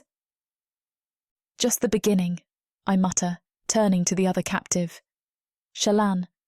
His bitch is lying on the ground, crying silently beside him. "Your turn." I drag him to the muddy ground, forcing his face into the dirt. "Eat it," I command, pressing his head down. He chokes and sputters, trying to resist, but I press harder. "Eat it."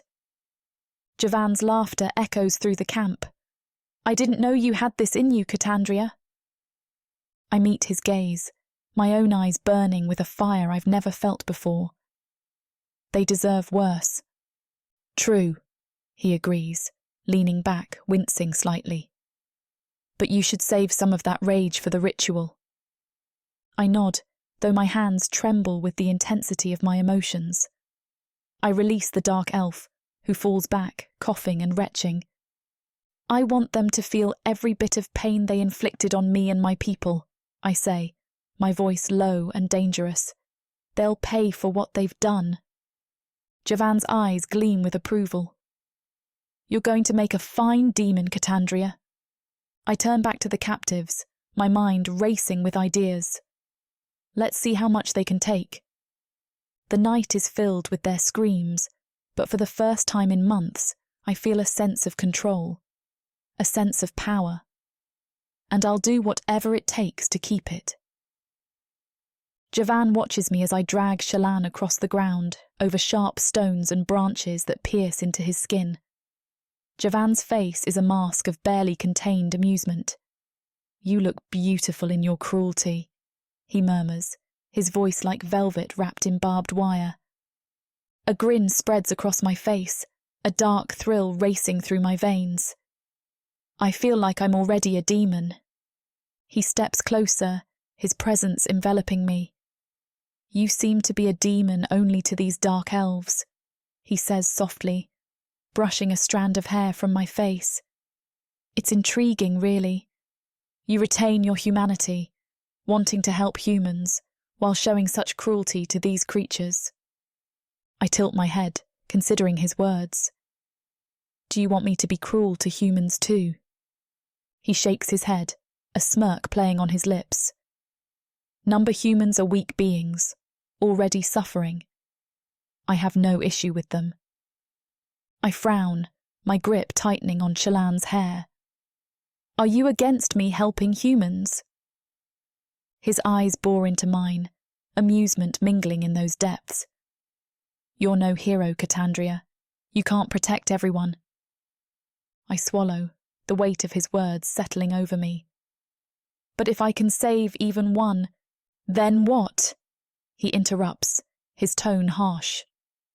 You'll spread yourself thin, trying to save every pathetic soul. You'll lose focus. You'll lose yourself. I glance at the dark elf captives, their eyes filled with terror and pain. The dark elves have caused so much pain to my people, though. He lifts my chin, forcing me to meet his gaze. You're meant for more than saving the weak. You have a greater purpose. His words ignite something inside me, a fire that burns brighter than my hatred. What purpose? To become a demon, he says, his voice low and intense. To gain power and take your revenge. I nod, determination hardening my resolve. Javan's eyes bore into mine, his voice a low growl. I suppose he notices the thoughtfulness on my expression. You can't return to the past, Kandria. What's done is done.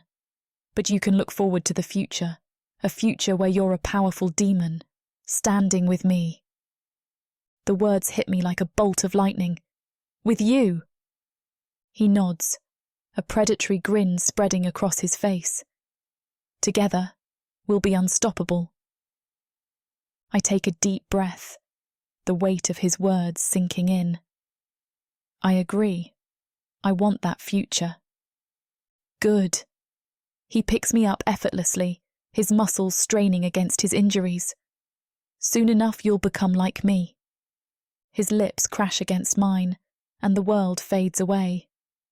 The only thing that matters is the fire igniting between us. His kiss is demanding, consuming, and I respond with equal fervour. The groans of pain and humiliation from the captives are a distant backdrop, a symphony of suffering that fuels my desire. Javan's hands roam over my body, his touch electrifying. You're going to be magnificent, he murmurs against my lips, his breath hot and intoxicating.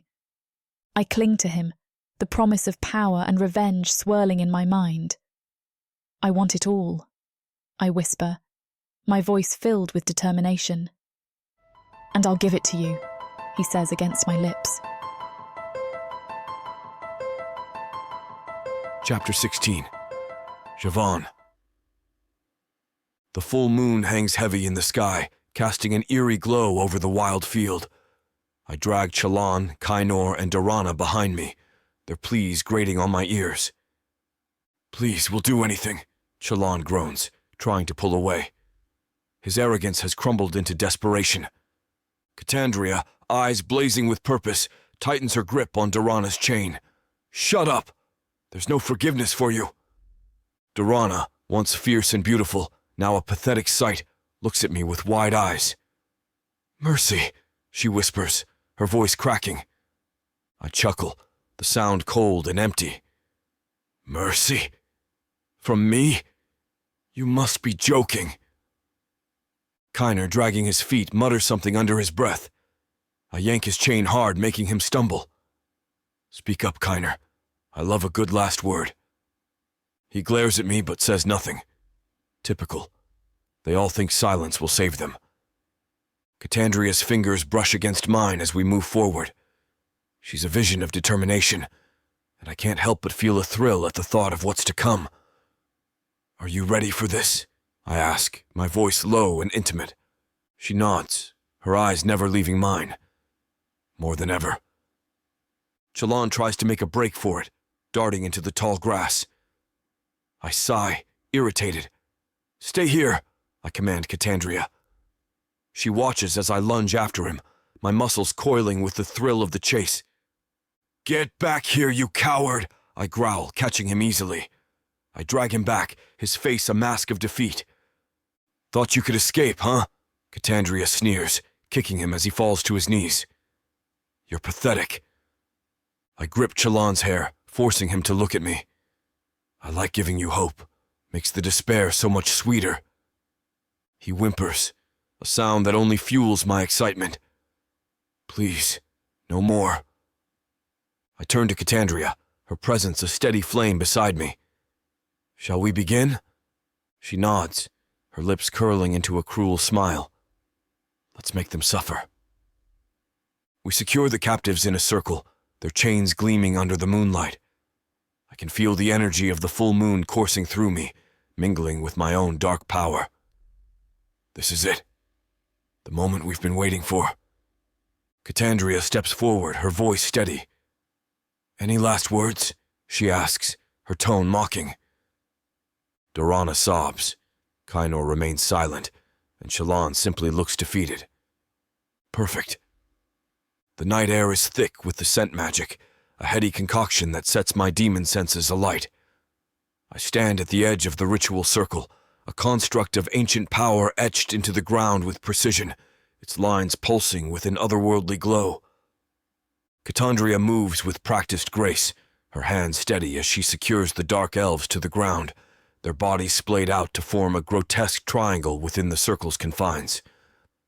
Chalan, Kainor, and Dorana, each a testament to dark elf arrogance, now lie helpless, their eyes wide with terror as they realize the gravity of their predicament.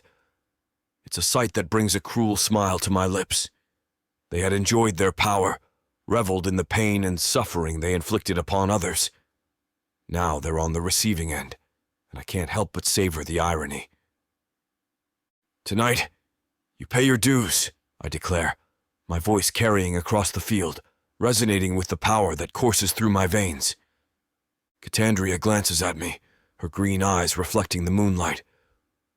Let's make this memorable, she says, her voice steady, betraying none of the excitement I know is bubbling beneath the surface.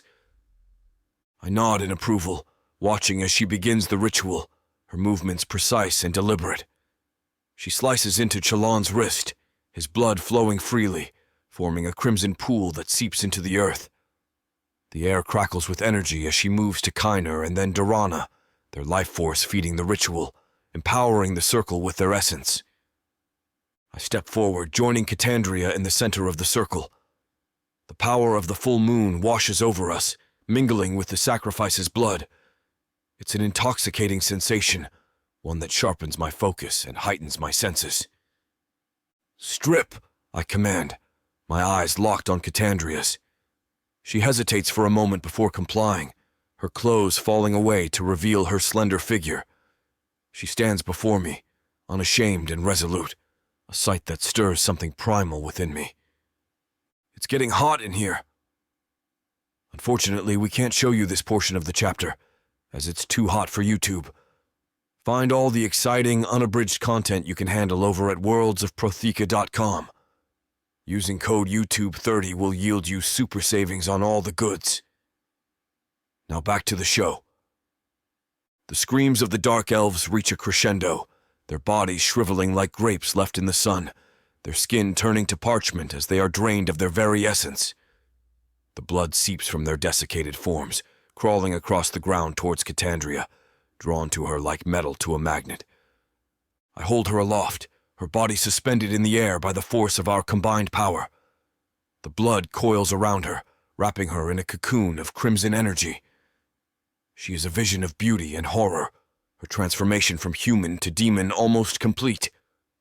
You're almost there, Kandria.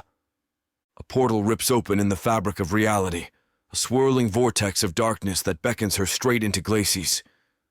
With a final shuddering breath, she is pulled into the abyss, her form dissolving into a stream of light that disappears into the portal's maw. I wait, my heart pounding in my chest, a sensation I haven't felt in countless centuries.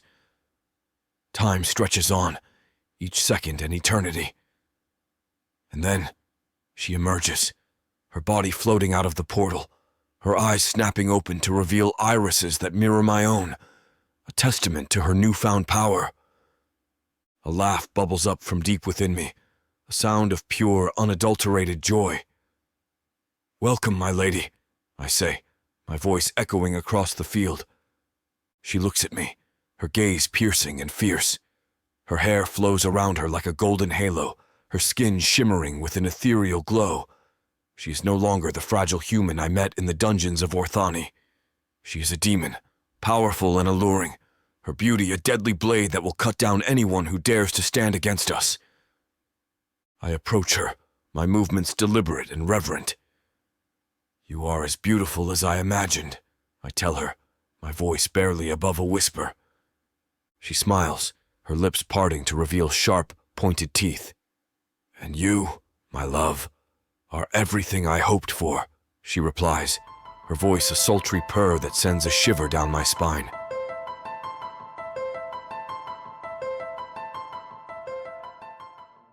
There isn't much left of the world after the orcs came. Savage. Brutal. Merciless. If you're a woman, you're property. Even to other humans. What happens when an orc stakes his claim on a human woman?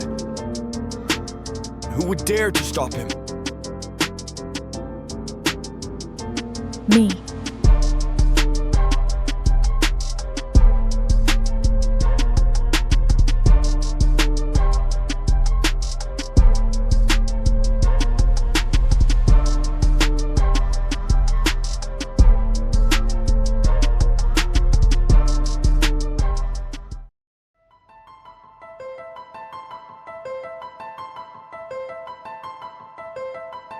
Chapter 17. Kandria. The power surges through me, intoxicating and raw. I feel alive in a way I never have before. My skin hums with energy, each pulse reminding me that I am no longer the frail girl who once cowered in the shadows. "My lord," I say, my voice reverberating with newfound strength.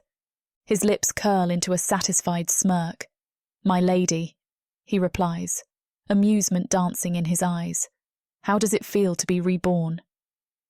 "Glorious," I laugh, a sound that echoes with madness and delight. "I can finally have my revenge." "Good," he says, his voice a low growl. "But first there's a venue I have in mind for our celebration." I saunter towards him, every movement graceful and predatory. "What's wrong with here?" I ask, running a finger down his chest. My eyes trail towards the withered dead bodies nearby, but that's not an issue, that's our solemn audience. He catches my hand, his grip firm but not painful. "Patience," he says, leaning in close. "I promise, it will be worth the wait." Patience was never my strong suit, I mutter, but I can't help the excitement that builds within me. "That's why I like you," he says, pulling me into a fierce kiss. His lips are demanding, and I meet him with equal fervour. The taste of him is electric, a promise of the power and pleasure to come. When he finally pulls back, I'm breathless. "Where are we going?" I ask, my voice husky. "You're going to love this, I'm sure." The world warps around us, and I feel a rush of cold wind against my skin. My vision blurs, and then suddenly, we're standing outside the General's mansion.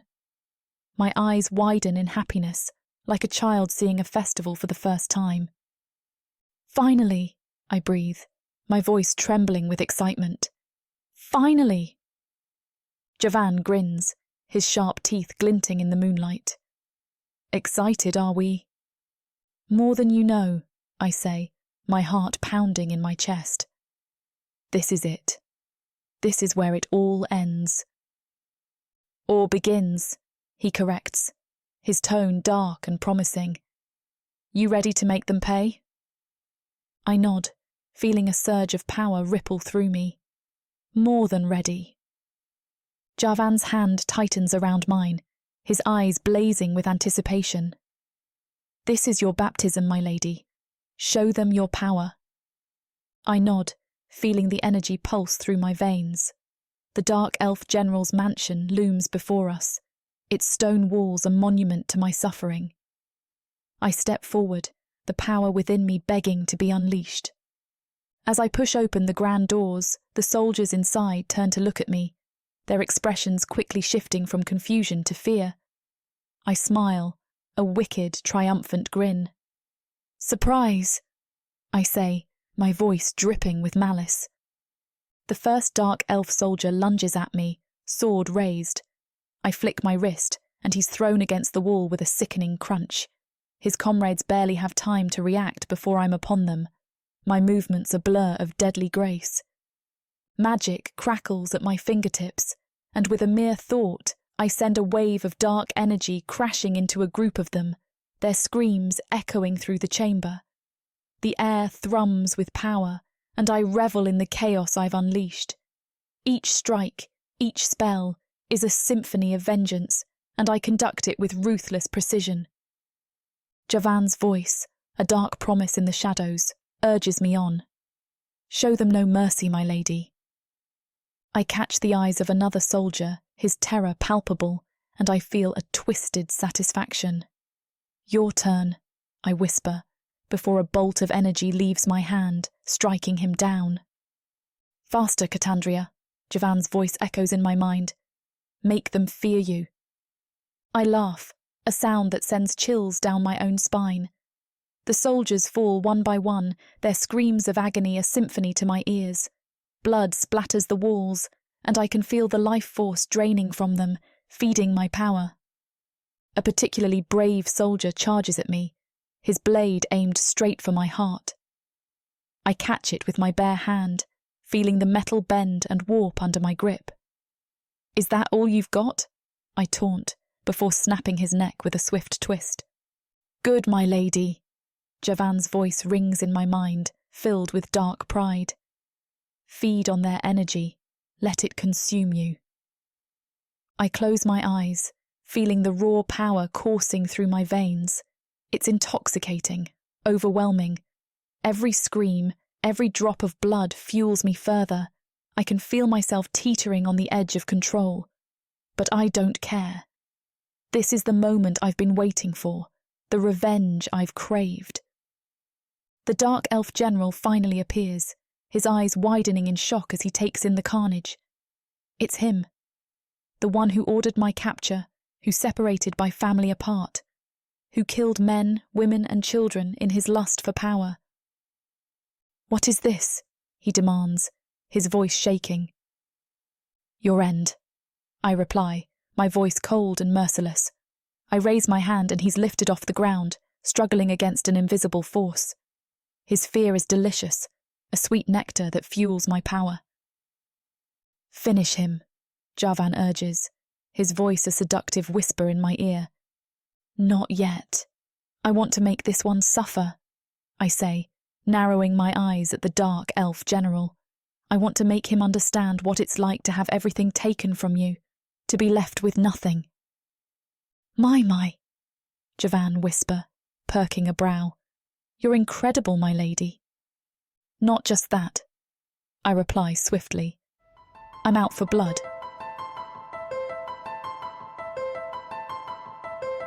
Chapter 18. Javan. The general's eyes are wide with panic as he stumbles into the throne room, the elite guards and his family rising in confusion. The youngest child bolts, but I grab the boy by the scruff and fling him to Kandria's feet. Deal with him, I command, a smirk tugging at my lips. Kandria doesn't hesitate. Her blade finds the child's heart, and the boy crumples. She looks up, eyes burning with hatred, throwing a defiant glance at the general. Your turn, she says, her voice a low growl. The general's scream echoes in the hall as he charges, his guards following suit. They clash with Kandria, their blades a flurry of metal. She fights fiercely, her movements graceful and deadly, but a guard's blade slices her arm. Blood stains her sleeve. I can't have that. With a flick of my wrist, the guards' weapons turn to molten metal. They drop them, howling in pain. I step forward, capturing their terror in one fell swoop. The guards fall, lifeless, and the general's family kneels, trembling. Kandria takes my hand, leading me to the throne. I sit, pulling her onto my lap. She fits perfectly, like she belongs there. Thank you, I whisper, my lips brushing her ear. You deserve this. She smiles, a dangerous glint in her eyes. All of it? Every bit, I reply, my hand caressing her thigh. And more. The general stares at us, eyes ablaze with fury. How dare you? How dare you?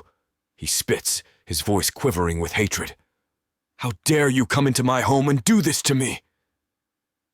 What is your name? I ask, but Kandria shakes her head. He is General Dinzu, she replies, the dark elf who ruined my life. Well, Dinzu, I say, savoring his name like a bitter wine, welcome to your end. Kandria stands, her face cold and impassive. With a mere wave of her hand, Dinzu's children fall lifeless to the floor, their bodies crumpling like discarded dolls. Just like you did to my village, she murmurs, almost to herself. The general's wife falls to her knees, clutching at Kandria's legs. Please, the dark elf woman sobs, spare us. For a moment, Kandria's face softens, and I see the flicker of something human in her eyes. But then she laughs, a sound devoid of warmth. Forgiveness? Did your husband forgive the humans he mercilessly slaughtered? The ones that he decapitated? The ones that he raped? The wife's scream pierces the air, but I silence it with a flick of my finger. Her body collapses, lifeless, beside her children. Dinzu roars, charging at us, but I am quicker. I extend my hand, dark energy wrapping around him like serpents. He struggles, but the chains bind him to the steps of his own throne. Fitting, isn't it? I muse, leaning in close. Chained, just like your soldiers did to me.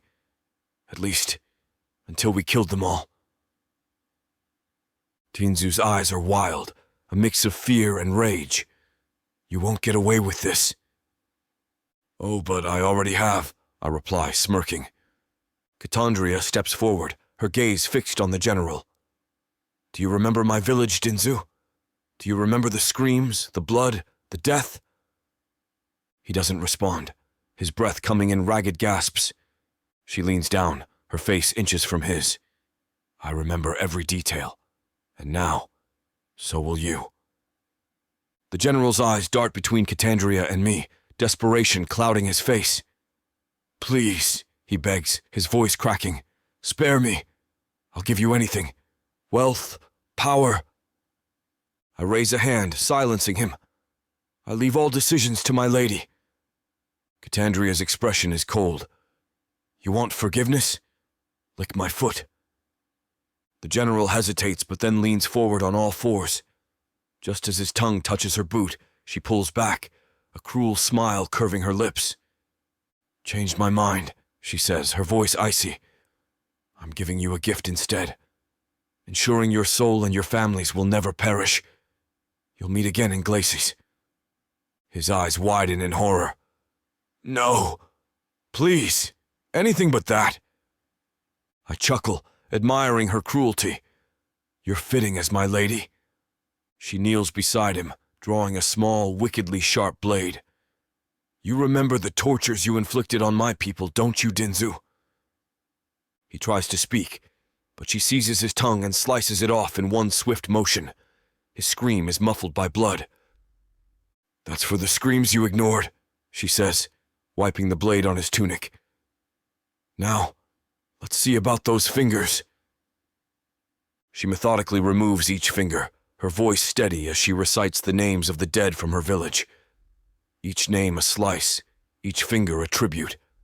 His howls fill the room, tears stream down his face, but no one comes to his aid.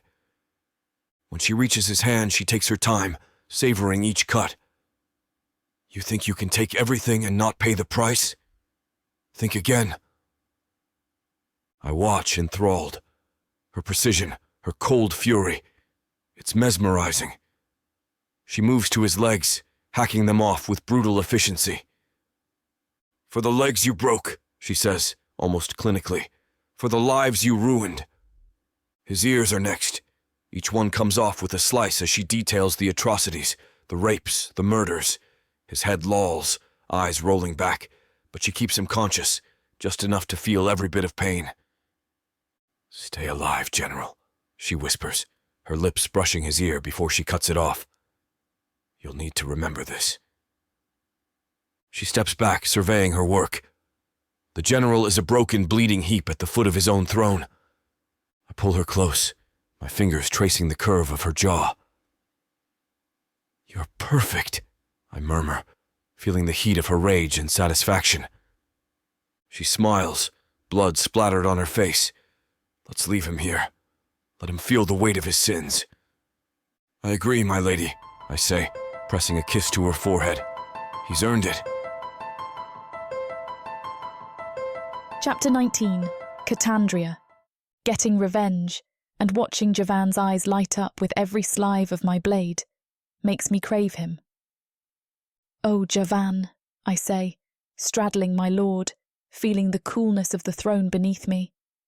The general, once a towering figure of terror, now lies at our feet, a testament to our triumph. His breaths are shallow, his body a canvas of our vengeance.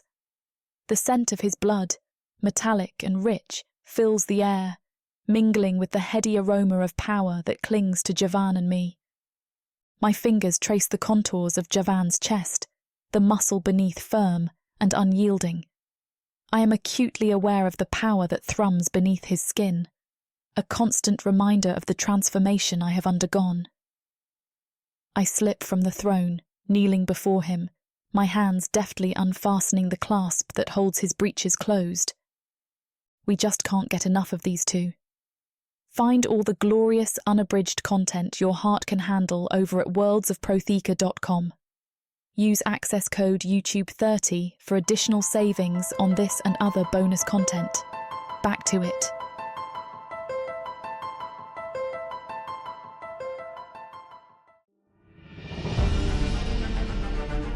If someone had told me a month ago that I would be running for my life instead of sitting in the stuffy classroom of the bordello, preparing to be sold off to indoor, I would have laughed. The forest is not your safe space, little one. But there's no avoiding my fate. It's you. You're the one. I've spent my entire life training to be the perfect bride for the top-bidding dark elf. So much can change in so little time. You understand why you're being punished, right, child? Your blood. It sings to me. Please, let me out of here. You need to learn your place. But what are you? Where are you taking me? Run! I'm a bringer of death. No, you're not dying. I won't let you. You won't be able to get out. Let me go, please. Sadie, I will make you mine.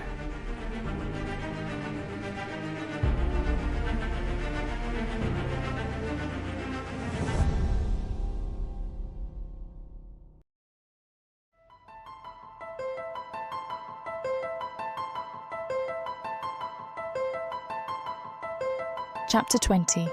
Kandria. Javan and I stand in the shadows, our eyes fixed on the chaos unfolding at the general's mansion. Dark elves rush in and out, their faces twisted in fear and anger. The news of the massacre spreads like wildfire, igniting whispers and hushed conversations in every corner of this town. I feel a thrill of satisfaction watching their terror. "Looks like they're having a rough night," Javan remarks, his voice laced with dark amusement. His eyes gleam with a predatory light. I smirk, my gaze never leaving the scene. "They deserve worse," I reply, my voice cold and unwavering. The sight of their panic fuels the fire within me. "Always so bloodthirsty, my dear," he quips, the sound deep and resonant, sending a shiver of delight through me. I like it. His approval is like a dark caress, igniting a thrill that courses through my veins. We walk through the narrow streets, blending into the crowd. The humans keep their heads down, but I catch the flicker of hope in their eyes. They may not openly celebrate, but their relief is palpable. "Do you think they know it was us?" I ask, glancing up at Javan. "Does it matter?" He shrugs, his expression indifferent. "They'll find out soon enough." We turn a corner, and I spot a familiar figure standing by a pile of garbage. It's the woman who once handed me water when I was first brought to the barracks. Her eyes widen in recognition, and she quickly looks away, trying to hide. "Wait here," I tell him, my voice softening. Javan raises an eyebrow but nods, letting me approach her alone. She flinches as I step closer. It's okay, I say gently. I'm not going to hurt you. Her eyes meet mine, filled with fear and curiosity. You've changed. I nod, a sad smile playing on my lips. Yes, but I remember you. You helped me once. I didn't think you'd survive, she whispers, glancing around nervously. Neither did I admit. But here I am. She looks at Javan, standing a few paces away, his eyes never leaving me. Is he? Yes, I say simply. He's the reason I'm still here. She swallows hard, nodding. Thank you for what you did. The general, he was a monster. I know, I reply, my voice hardening. And now he's gone. I reach into my cloak, pulling a small folded parchment from the inside of my sleeve. She looks at it warily, her eyes flicking back to mine. I offer it to her, my hand steady. What's this? She asks, her voice trembling slightly. An incantation, I reply, pressing it into her palm. If you ever find the courage to change your life, to seek freedom or revenge, use this. Drip your blood onto it and infuse it with all your sorrow and desperation. Her eyes widen, and she clutches the parchment tightly. But what will happen? You'll find out once you do it, I say simply. But once you do this, you will find salvation or destruction. It depends on you. She looks at the parchment, then back at me. She nods firmly. Thank you, she whispers, her voice barely audible. I nod and turn away, heading back to where Javan waits. His eyes are on me, a smirk playing on his lips as I approach. Done being the saviour of the town? He teases, his tone light, but with an edge of amusement. Just tying up loose ends, I reply, not breaking stride. As I walk away, I hear the woman call out to me. I don't turn around, don't acknowledge her. I've given her a chance, just as Javan gave me mine. What she does with it is up to her. Ready to go? Javan asks, his eyes glinting with mischief. Always, I reply, my voice firm. Let's get out of here. We walk together through the darkened streets, our footsteps echoing softly in the night. The air is cool, and the distant sounds of the town slowly fading into the background. I feel Javan's presence beside me, a comforting weight in this chaotic world. You're really something, you know that, he says, glancing at me. I raise an eyebrow. Oh, and what exactly am I? A force to be reckoned with, he replies, his voice filled with admiration. You've come a long way from that fragile girl in the barracks. I smile, feeling a surge of pride. Thanks to you. He stops and turns to face me, his expression serious. No, thanks to you. You had the strength all along. I just helped you find it. His words touch something deep within me, and I reach out, taking his hand. Let's keep going, I say softly. We've got a lot more to do. He squeezes my hand, his eyes dark and intense. Lead the way, my lady. And with that we disappear into the night, ready to face whatever comes next. My mind lingers on the woman, the one I spoke to, the one who showed me a great kindness when she didn't have to. I gave her the key to summon a demon. Whether she does it or not, I don't know. But it fills me with joy that another human woman will be able to find power in a world that has always denied her of it.